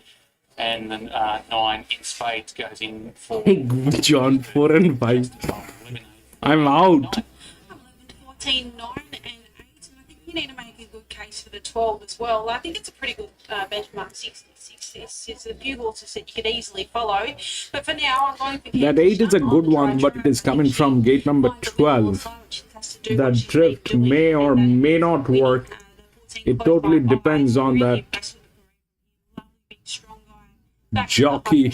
You'd expect each time he steps out, he'd be learning all the time. The 9 In Spades gets a nice step back in grade from a benchmark 78. It was 14. 6. Gets in well. 14 is a good one, bro. 14 is a good one. I think she can run well, and Full Stout will have to do it the hard way, but she's a very smart mare. I thought the first up run was really But a long shot probably is 3. I don't know. I'm not going to put money, but the 3 is... But I just don't want to see her getting all the way back up to the last. So 11. The 3 is with the largest outer drift. So chances are either 8 will win, 14 will lose, or 14 will win, 8 will lose. sense. but So, one of these horses no will real, get in push between. either way from the market there, because 11 is both of there. them, Now, nine if stakes 11, for 14 and 11, they come in, close that's a my different eyes. thing. You've got 11s into 9s there But for the 9. I have a very strong feeling that the 3, I wanted to go with a 3 second horse spook, but I'm going to stay out. Starting the loading process over there at the 1,000-metre starting point. Just an update with the Jockeys Challenge. 2 races to go. Chelsea Hilly has jumped to the lead. She's on 5 points. Mitch Bell remains on 4. JK remains on 4. And Aaron Bullock winning the last. He goes to 4 points as well. So it's Peter, just thank you for the picks, but please do not put in the dollar amounts. The subject of this channel is very easy to misinterpret, and that probably will go against the policies on the YouTube. So no dollar amounts, my friend. Put in your picks, but no dollar amounts. They move up now. Red light comes on. Starter climbs his ladder. Set to go. Race 7.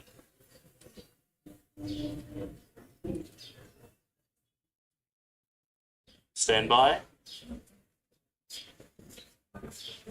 And they're away. Gold Count was away well as folds down to the outside. Driving forward is Close My Eyes in between those runners to get to the top. And Close My Eyes leads by about a half a length in the early stages. Kantishner nice and handy in second spot. Fold Stout settles third. Then followed by Lizzie's Gem along the inside in fourth spot. In Spades is fifth. Then followed by Divine Sinner. A gap of 3 lengths to Awesome Tycoon.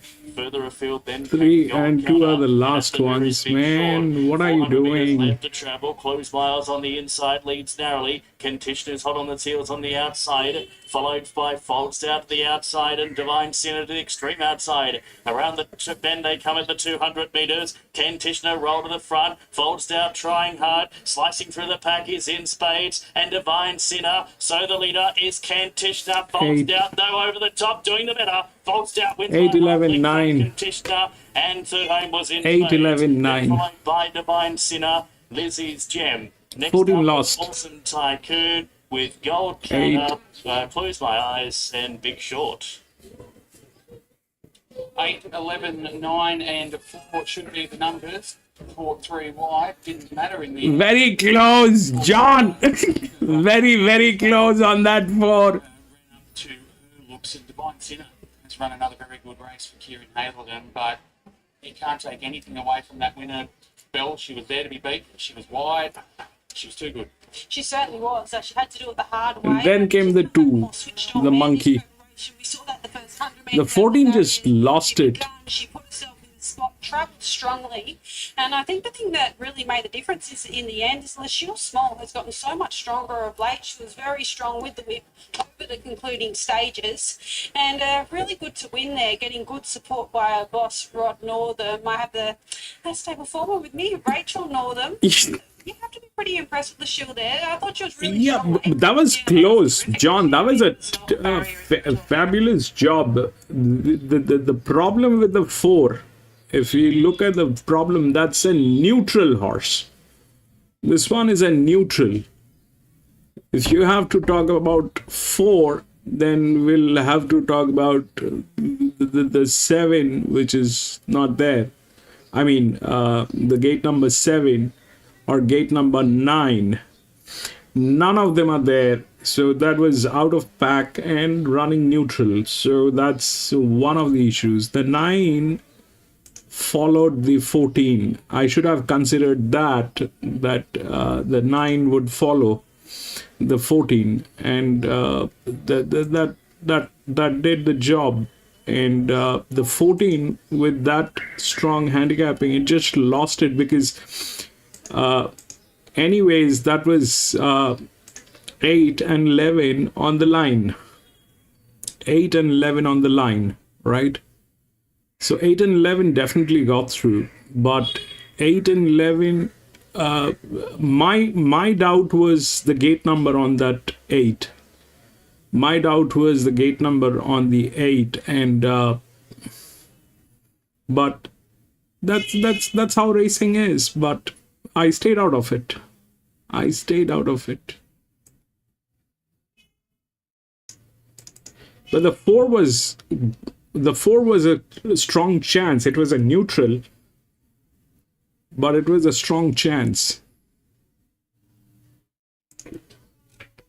We'll go to the last race of the day at Tamworth.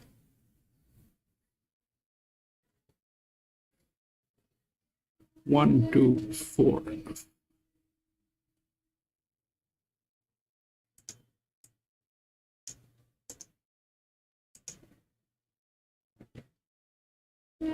Four, five.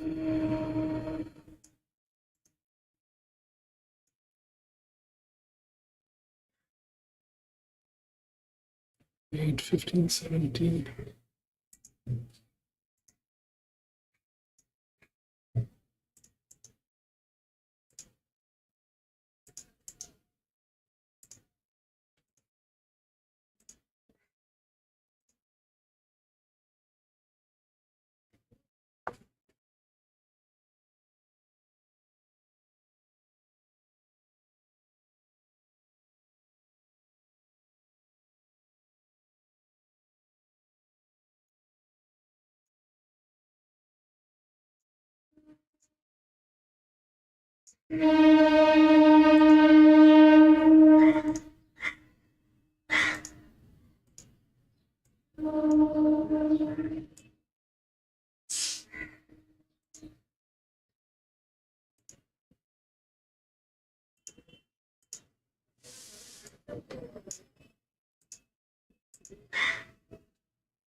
I think 1400 today. Shale press forward on him. He'll run okay. You got centre of the road for 14. Nosy Tomazava rides for Darren Graham. He improved off his first up run. 14 suits him a lot better. He strips fitter too. He does. He's going to get a really nice running behind the speed too, and he's the one that's tightened up a lot from his first up run, and expect him to run a decent race. And Shintaro Lass, the 15 shy. Sarai Champion rides for Jason Riley. Well, she was a forget run. I mean, last start, two to head sideways. Needs to keep his three. I mean, she did go to deep water beating 11, so you'd nearly think this is harder, and she is just bouncy around. She normally does that too, doesn't she? Yeah, well, she went around a Barraville track 4 runs ago on a very tight turning track there. She's going out the track now. She looked okay parade, and she'll go forward from her gate, and she'll race well. And there's Bad Boy W, the 16, if the Ellen picks up the right Danny Wheelie's place thereabouts. That's as good as what you'll get, Bad Boy Derby in the yard, but that's the top. Yeah, can't find him. He's parading okay. His last couple of runs have only just been fair. He draws a little bit awkward too, so he'll get back and be working home. Okay, let's look at him in the yard. 10, 9, 5, 4, just like the parade of the Vito. Like I said in the yard, I've seen her much hotter in the yard before, and providing she can hold it together and reproduce what she did at Grafton the other day. Cosmic Fortune, beautiful, the 9, just super fit. She had a terrific look about a Cape 1400 metres home track. I've got Hartley the Grey improving, the big fella. I reckon he can improve. He was run off his legs at 1100 first up, and 4 Medic Light looked to treat. He had that real rich liver cake look about him, and he's another horse that has figured in the Chewis report of late. 10, 9, 5, 4, John. Yeah, I'm 9, 10, 4 and 7. I'm with Cosmic Fortune. I just hopefully things go right for her from the 600 home. She's going to get back in this field. She just needs a right run from the 600 to 400. If she gets that, she's going to be very, very strong late. Vito's horse that's been racing really well. The first up run at Grafton, she was narrowly beaten right on the line. She does draw that awkward great. Courtney Bellarmine just need a fraction of luck to try and find that right spot in her. If she gets it, she'll be definitely in the finish. The 4 in Manic Light, this horse got run off his legs at Armadale. That track didn't suit him. His run prior to that was excellent at Ballina here. He was pretty unlucky. Probably should have nearly won that day, so I expect him to run well. And I got this horse in Haver on number 7. I think he's around about that $8-9 mark. He looked outstanding in the yard. His run at Grafton first up was very, very good. He draws 1 gate. He's going to get a really nice run in the race, and he could run a big one. 9, 10, 4, 7. $16 on the Toadies overs. Cosmic Fortune favourite just out that 340 mark. Good matey coming for Vito now. $3.80, $3.60, $3.50. And Manic Light holds right up against about that $5, $5.50 mark before Manic Light. Yeah, let's hear from Benny Looker. He rides Manic Light. You can make a case he should have finished closer, probably his last 2, or particularly 2 runs ago. Yeah, I feel like he should have won at Ballina. He was just starting to build his revs and got hampered once and then flattened the second time. But he still picked himself up and found the line good. And then obviously went to Armadale the other day. The race was probably just too strong for his liking. There was a lot of horses coming back in his face, and he probably wasn't overly comfortable around the track. So he comes back here to Ballina where he's raced well in the past, and I think the scratchings suit him. It just takes this sort of capacity out of the field a touch. There's still a bit of good speed. And, this preparation, Sam's just been riding him wherever he lands, whether that's forward or back.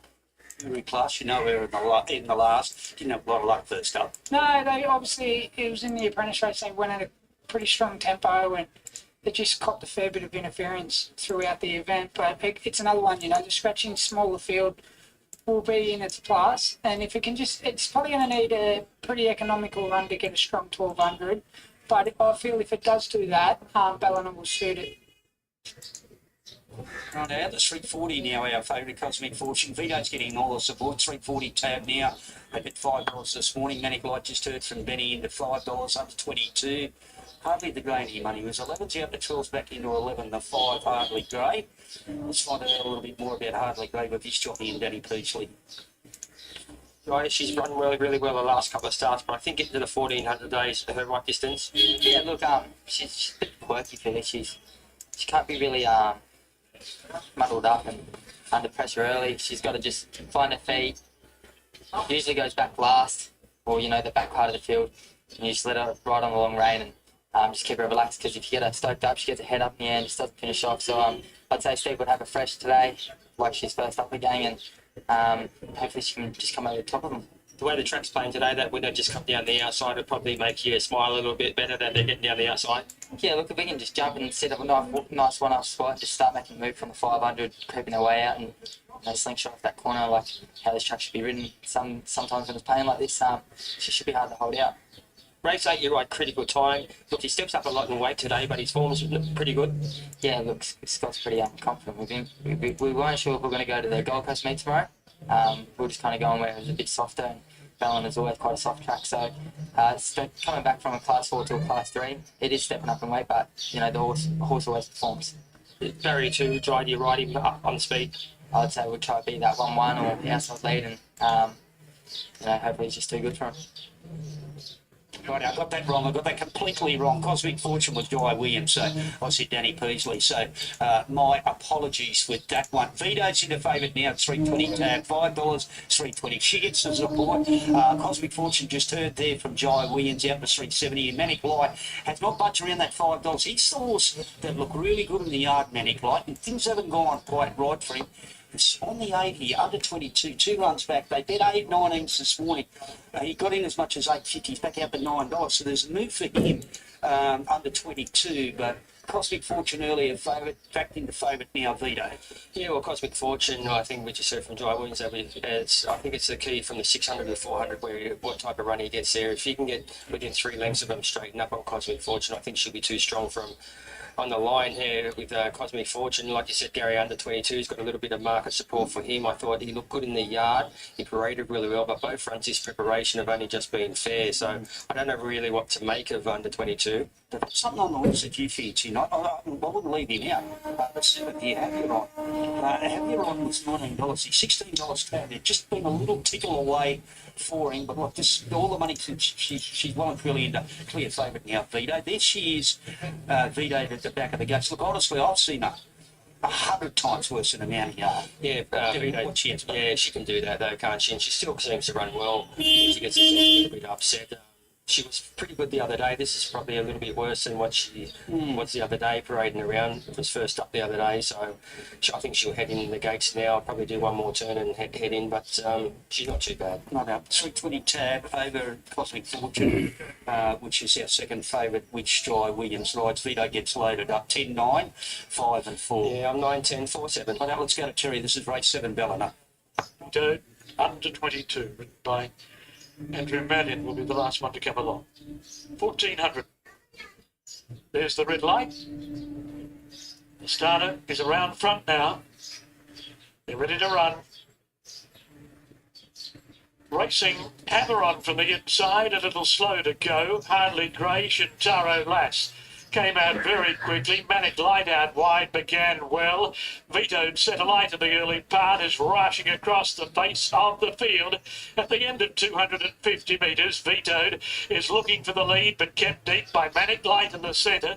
Shintaro Lass is on the rail. Haveron running fourth on the inside of under 22. Then Son of Heroic around Cosmic Fortune. Elected a quarter to the Grey, Hardly Grey, followed by Jive Turkey, Dazzling Robert, and Bad Boy Derby had dropped out to the rear. Vetoed working overtime on the outside of Shintaro Lass when they travel the side.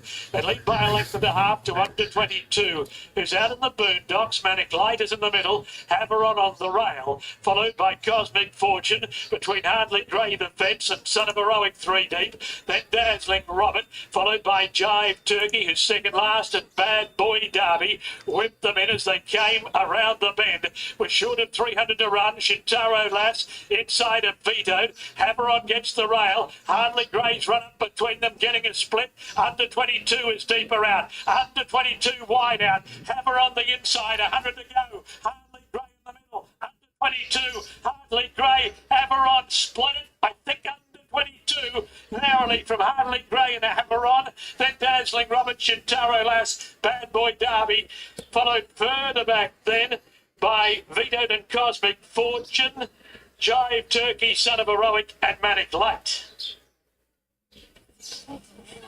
Yeah, they had something on that horse there. I mentioned when I loading up under 22 Andrew Mann. I reckon he's got the stride in out to the outside where Hardly Grey, and then you got 7 Have You On, and you get making up ground. It's a 6 there, but Dazzling Roberts. We'll have a look at this slow-mo here, ground shot. Oh, Hardly Grey pops his head down. I don't give no Ballina more than me. 5, the Grey. What would you call it? That's tricky.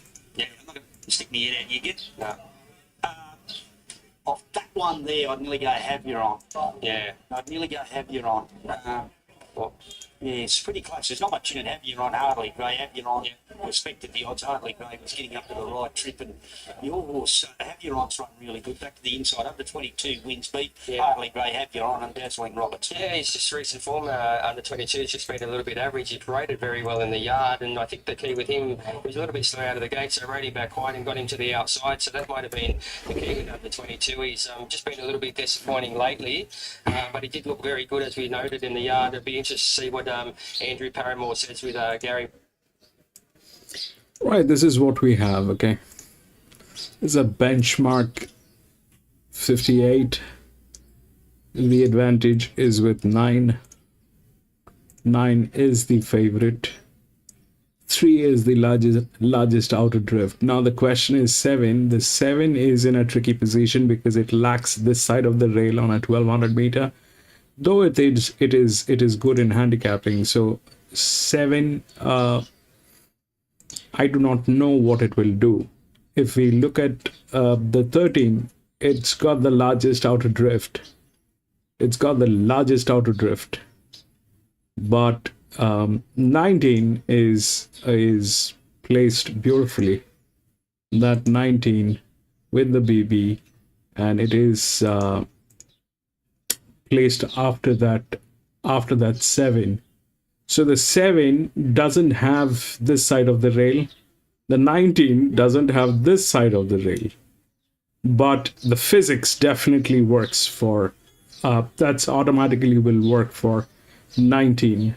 So it is also a tailing gate with 5, 4. Now 8 and 7, they are tailing gate, but 9 is in a better position. So if we look for a tailing gate for this, that's either 7 or gate number 9, which is a 10-year-old gelding. So, but this thing has been into league races. It has actually been into 3 league races and actually got one. But honestly speaking, I don't know if this is capable of doing anything at all. They're like that. It's a 50% drift on that. 9's got drift as well. 7 is probably in the best hands. So whether or not they have this side of the rail or whatever, they're going to come in. They're going to come in. The one, the 13 is with that kind of a drift. It's a 1200 meter on a 360. Not sure how that drift is going to work, but 9 definitely has the advantage. 7 will get into top 3. That's it's between 7 and 19 actually. It is actually between 7 and 19. I mean, 9 and 3 should be there. 2 of the top 2. 7 and 19. Out of 7 and 19, one of them is going to fail, and that 13 is with that drift. It definitely has advantage. We'll take a look at the management. 7 has the management. So then it is 9, then it is 3, then it is 6. 19 comes way back. So yeah, the 7, 9, 3, that's how it should play. I mean, 7 is not in a winning position. Definitely 7 is not in a winning position because it lacks this side of the rail. The physics is not there. So, but it's a tailing gate. So if the jockey is smart and tails this, it'll get a place. But if it tries to win this, it will be a disaster.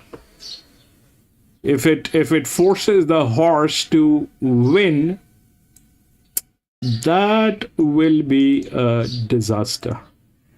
So 9 is in a good spot. That's there. The 9 is in a good spot. The 7 is dicey to get a second place. I think that's reasonable. I mean, they put it as 7. 3 is in better condition, definitely. So it's 9-3-7 or 9-7-3, 9-3-7 on, and if that 19 gets in,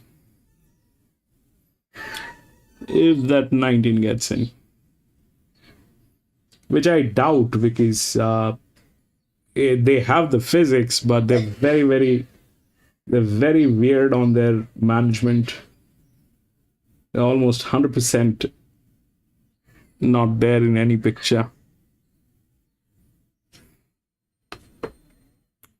The team is a dysfunctional team of 19. That's like that. And these are there. 100%. 11 is also okay. 9 is good. 10.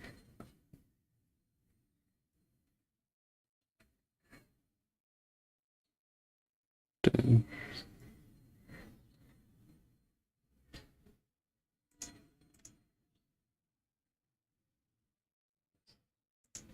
Gate number 12. Yeah. No, sorry. 11. Gate number 10. 6-3. 7, 8, 5, 10. There's no support on this, but this is in good hands. This is in good hands as well. The question is 937 or 973.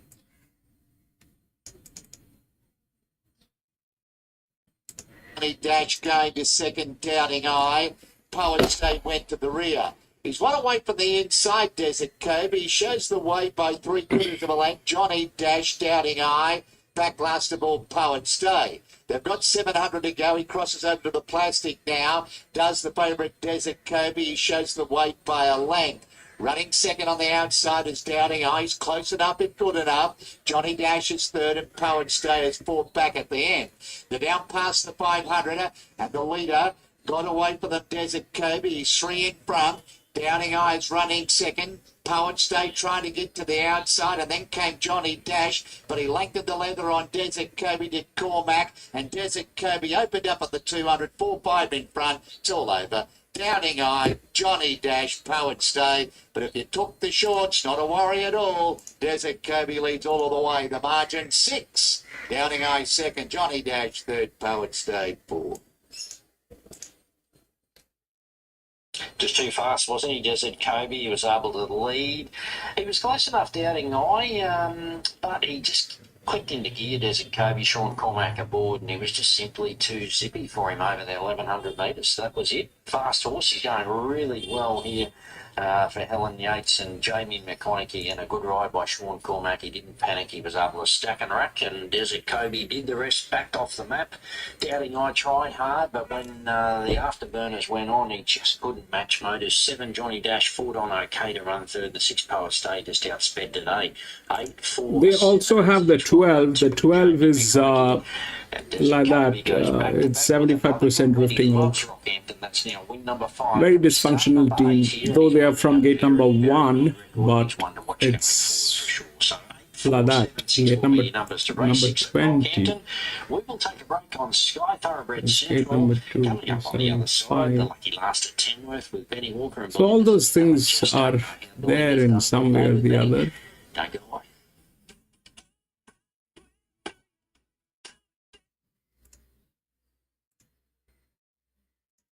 And if they play completely foul, then God knows.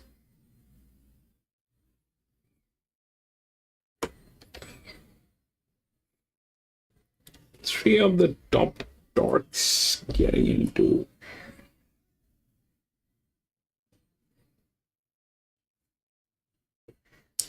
$19 is getting in, baby. $19 is going to get in. This is going to be weird. 3.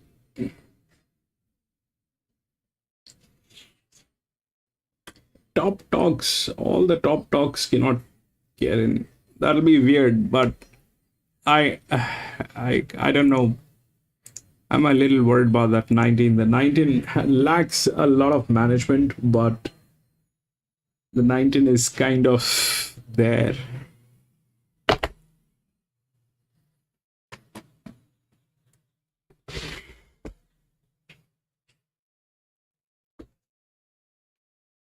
The 19,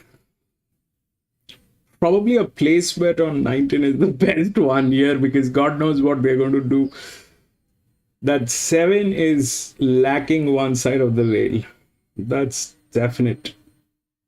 9 is the favorite. So 9 is going to get tailed. So if they eat the 9, the 3 wins. And if the 3 wins, then 19 gets in. But that's all that's all daydreaming. If my grandmother had balls, my grandmother would have been my grandfather. But thinking of those lines is not. But that 19 is there, so God knows. That 7 is.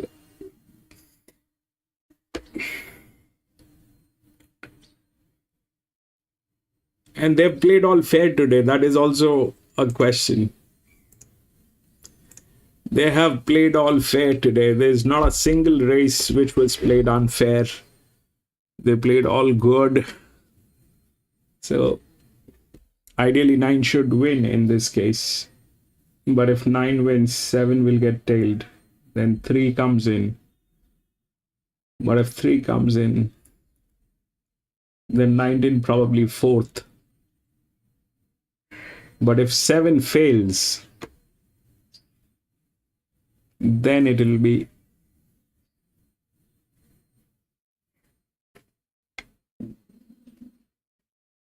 and let's say the inner drift on that 3 kicks in.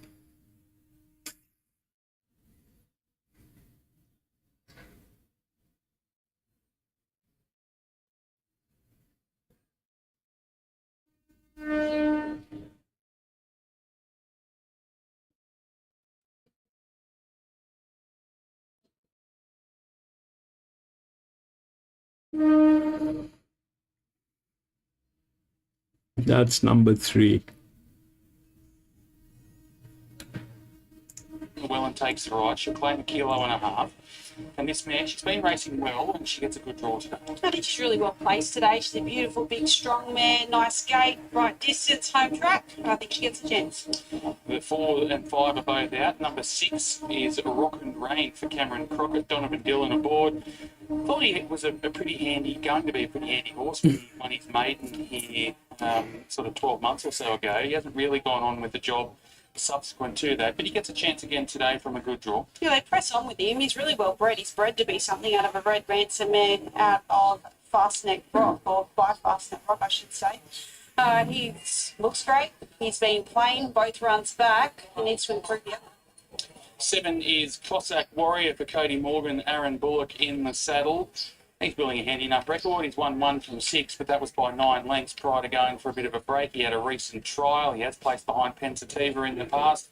It's just a matter of, we spoke to Cody earlier, and he just said he might be half a run underdone for this, but he still has to run well, you'd think. He's really strengthened with time, this guy. He's really filled out, and his manners seem to improve last preparation, and that was the making of him. I am wary of Cody's probably comments there, but I would be surprised to see him run well. 8 is out. The 9 is Upwardly Mobile for Chelsea Hillier and Rod Northam. They combined with this filly when she won at Scone on the 30th of January. She's always had a bit of ability. She stays at the 1200 metres today, which is the only concern that I have. The stable flying, aren't they? They're 2 from 2 today. This mare was really good to win the hard way. The horse she beat came out and ran really well on the Beaumont on Monday. Up 3 kilos here, but she's a nice mare. 10, Bad Boy McCoy for Jan Bowen. Jack Baker, the apprentice, claims 2, takes the ride, has a wide draw to overcome. Hasn't raced since November of last year. Had a recent trial there at Musselbrook behind Iron Hat. It was pretty soft. Yeah, it was a really strong form trial. I didn't mind the trial, albeit he was ridden along. Looking at him, he would have been very gross leading into that trial. So although he'll improve off today, looking at him physically, I'm expecting him to run some kind of race. He spreaded well fresh to win last prep. 11 is Purple Esprit for Ridge Wilson. Cassie Williams in the saddle, was an Armadale winner going back 4 starts, and last time out was beaten 4.5 at the same track behind Chidiac. She's been a little bit underwhelming her past couple. I thought that prior to that she'd been doing a good job. I can't fault the way she parades. She gets a tongue tie back on today, so let's hope that can help her. 12 is a Dow Sun for Kieran Hazelton, the 6-year-old by Star Witness. He recorded his second win last time out there on his home track in a benchmark 50. He has to step up in grade, obviously, today. He gets the inside draw. Yeah, as you said, meets slightly stronger company, but he was just too slick for him last start. I'd expect him to adopt the same tactics and take a bit of running down. Specular was good breaking the maiden after a huge amount of placings, 2 runs back, then went around in that race behind Dow Sun last time, with beaten 4.5. Yeah, the form around has been pretty all right also. So although she took quite a few goes to get that maiden win on the board, she can take a bit of confidence now. The 14 is the Affirmative for Craig Clegg. Michaela Weir has a horror gate to overcome, but I thought she ran well last time out. I wish she stuck her nose out, and when beaten by devoted deputy, she was a $20 chance that day. But she's a kind of honest man who always pops up and runs well in these. Yeah, really far away, isn't she? There was a positive parade from her straight out on the track. Would have loved to see a bit of moisture around in the ground though. Indian Thunder was well beaten last time out there at Walker, beaten 8 lengths, and prior to that had been beaten 7.5 at Deepwater. You usually can't really make a case for him in this kind of field, but he's on the quick backup from last Friday, and he usually races well on the quick backup. He's a horse that holds good condition. 17's out. The 18 is Royals for the local trainer Ray Hartley. Finished third at Corindi there on Boxing Day. Yeah, she's probably the mare I want to find in a week mile where she can be up on top of the speed on a wet track, so doesn't find that today. The 19, Clooney Road. Mitch Stapleford takes the ride here for Sterling Osland. Wasn't beaten all that far in that devoted deputy race last time. Yeah, the recent runs have been okay. I have a few above him, but he's definitely not the worst from that soft gate. And Serge Lisney rides the 20, which is bull-headed for Tracy Bell up at Armidale. Finished 5th at Inverell there on Boxing Day. Yeah, runs haven't been terrible. I thought 2 back wasn't too bad behind Power Bow. Stepping back in trip, he should be doing his best work for the line. Less than 5 minutes out from jump time here in the final event on the program, and just having a Well, I'm going to be out. 290 upwardly mobile. Cost that I'm going to be out. 340 up the country is a $5 chance, and then you're out to double figures for. I don't want to push it. Cameron Crockett has been kind enough to join Belinda Cam Trains number 6, Rock and Rain. Well, he was I don't want to win push it. here on debut last preparation, and we've really yet to see the best of him this prep. What do you made of him? He's a bit of a thinker, and I think that first day out, first time at the races, he didn't really know how to put together what was going on, so he hadn't had time to sort of figure things out. But he's just he's one of them horses. You're very headstrong, but he also is a bit nervy. So it seems like you fix one problem and he learns another. But So if we look at that 19 has a huge advantage. That 19 is there in some way or the other. The 7 could be very dicey. But if the 7 and 8 they build up the pack, they're a winning combination. He needs to. I mean, like 3 has a drift that can actually eat up both of them. He win a few more, but he just everything's gone. So is 13. Stable's going well. The qualifier's coming up here in a few And minutes' time. Have you got any nominated? though I have a clarity on the 9 and the 3, that's just clear. 9 and 3 is clear. Goes about her business and always comes up, and when she gets conditions that suit. But if that happens, then the 19 is going to get in. If she didn't qualify and she went to Scone, And I'm not sure how that will work because they are also drifting. Good luck today. I hope we can improve for you, and good luck with her. I hope the lead in goes swimmingly. thank you. There is Cameron Crockett. 10, 14, 16. Rock and Rain here, and also, of course, Dances with Hooves. Very talented mare who's heading towards the country championships. I've gone 7, 9, 3 and 12. I'm going to be out. We have better races. I think we'll get Flemington tomorrow. Going back, We'll try 14th of December, so at Flemington. This I don't want to step into. I thought I'll get into it, but they placed that 19 in a very strategic position. Trial just to keep him ticking along in between. And I know Cody said he's doing just half a run underdone for this. Honestly speaking, if this was any of the tier 1 track, the 19 is going to knock down each and every one of them. But this is not a tier 1 track. It's a rural track, and I have no clarity on this. She has obviously come back in really good order. It's not a rural track, it's probably a suburban track, but that's what it is. Dow Sun might be able to take a little bit of confidence out of that win on the home deck last time out. 7, 9, 3 and 12. 3, 9, 7 and 10. I just think up the country. 12 is drifting, 75% drifting. I don't know whether that 12 will be able to do anything. Winnable weight. But it's coming from gate number country that we saw last preparation when she was going well. She can win this. Upwardly mobile. 1. Certainly won't take a beating lying down. She was excellent to win with a lot against her first up. She was really strengthened and come along physically, and she can go on with it. The 7th Cossack Warrior has really strengthened since I saw him last. He's really grown into himself. He's been racing much more tracked. That will help him here today. And the 10 Bad Boy McCoy, very big in the yard, surprisingly big, but he is always going that holds a bit of condition. The trial was good enough. Manikesh, welcome back. I don't have Canterbury. I just had Tamworth today. He's on 7 points. So he has I don't have Canterbury. You got Mitch Bell. But tomorrow, I think we will be able to do Flemington tomorrow. It'll be a great day tomorrow. He's picked up a ride in this race, hasn't he? Good races. I don't know we'll get them or not, but definitely we'll try. Otherwise, there are a couple that would nab him or tie with him. So, really interesting. It'll be interesting to see what Chelsea Hillier does here with Upwardly Mobile, because obviously, you know, I think we all agree that she's probably going to be looking for 1400 metres. Whether there's a time in this race where she just looks to get going and get her mobile, and really try and, you know, turn it into a bit of a slugfest over the concluding stages, especially given that the danger in the market is first up off a bit of a break. Yeah, you're worried about the stay at the trip. I was worried about that with her first up. She kind of proved me wrong. Obviously, she's not going to be as fresh here today. I was more worried about the 59 kilos that she steps up to. So she's going to maybe have to do it the hard way from a slightly awkward draw and do it 3 kilos up in the weights. But Isambard Northern Stable, absolutely flying. They're 2 from 2 here this afternoon. Every time you turn around is training winners. But loading away beautifully now. Let's go up to the call for Dan Misson for the last. And we thank Ben and Belinda on Sky Thoroughbred Central for great coverage this afternoon. The affirmative, the last runner to come up. Upwardly Mobile is the $2.80 favourite. It's the last at Tamworth on Valentine's Day. Starters on his rostrum, they're ready to go. Barley, John Buggy. John ran the tote for several years around the region. Stanwell. It's the last at Tamworth.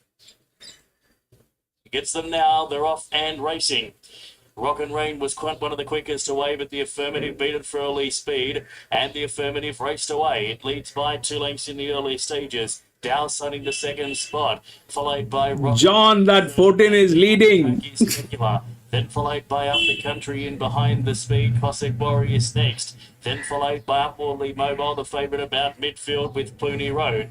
Around the outside goes Purple Express. Then came Bullheaded. 2 lengths away to Royals. A similar distance. Next came Indian Thunder. And Bad Boy McCoy is last of the 13. They're leaving the 600 metres astern, and it's the affirmative that leads away. Clear by about a half a length from Rock and Rain in second spot. Out deep is Specular in third, and followed by Dow Sun is in behind the speed, and Cossack Warrior is revving forward from the back as they swing the bend now. 350 left to travel. The affirmative leads away. Cossack Warrior quickly joining in, followed by Rock and Rain. Not too far away. Looks like you got the 14, man. Mobile. Cossack Warriors coming up rather quickly to the affirmative. The affirmative in front down towards the line. Upwardly Mobile. 7. Cossack Warrior the outside, and it's a great 3-way go in the last. Cossack Warrior, Upwardly Mobile, and the affirmative 7. 3-way photo. Then came Dow Sun with Up the Country, with Indian Thunder, Clooney Road. Purple Express with Bullheaded, Bad Boy McCoy, Rock and Rain, Specular, and Royals. All right, well, You got that 14, John. Make a call here. We've got Upwardly Mobile on the inside. You've got Cossack Warrior down the outside. The affirmative will finish third. It's gone out of its skin. But let's just have a look at this replay. You had Chelsea Hillier up the inside on Upwardly Mobile. And 7, 9, 14. I think 9, 7, 14 or 7, 9, 14. Just flashed up, but he's come back much stronger this prep. Cody worried that he may have been half a gallon Brilliant. short, but beautiful ride there from Aaron. Got the drop in behind the speed and has gone past the line first to get the job done. Yep, 7, 9, 14, 11. A short head the margin by a nose. So a really thrilling finish to the day, and that brings up a winning double. 7, 9, 14 and what? Probably Upwardly Mobile was great. She's only gone down by the barest of margins there. I thought it was a really nice ride there from Chelsea Hillier. She got into a nice spot, gave it every conceivable. The horse on the outside, your top pick, Ben, had the momentum late and has gotten the job done, thrown over the line by Aaron Bullock there. I had the 14 in for third. God, she gave a good side at odds, the affirmative. She really turned it around. Her past couple had to overcome a gate. And I had the 11 Purple Esprit in for 4. But let's catch up with our winning trader, Kobe Morgan, with the winning double. 7, 9, 14 and 11. Yeah, 2 rides. You know, you have 2 different rides on them. Yeah, 11 was from gate number 10. 6 weeks. Well, that's what it played. It's always hard. All right, that is it, ladies and gentlemen. He had the map advantage, or he had the, That is it. We had 8 races today here at Tamworth. That was the last one, but we're going to be racing tomorrow again in one of the tracks. I hope we get Flemington tomorrow. Tomorrow, the races at Flemington, Randwick. Both the tracks are going to play tomorrow. Randwick, Flemington. We should be getting one of these, either Randwick or Flemington, or maybe both. But if we get both, we'll take Flemington. We haven't raced at Flemington for a long time. We are going to be racing Flemington if we get Flemington tomorrow. So that is it, ladies and gentlemen. And thank you so much for being there. John, thank you so much, my friend. Manikesh, thank you for tuning in. Peter, thank you for tuning in and joining the channel. D-Lam, thank you so much for being there. Novato, thank you so much for being there. Lewis, my friend, thank you so much for being there. Gabriel, man, thank you so much. I think that is it. All right, ladies and gentlemen, I'll see you tomorrow. Till then, have a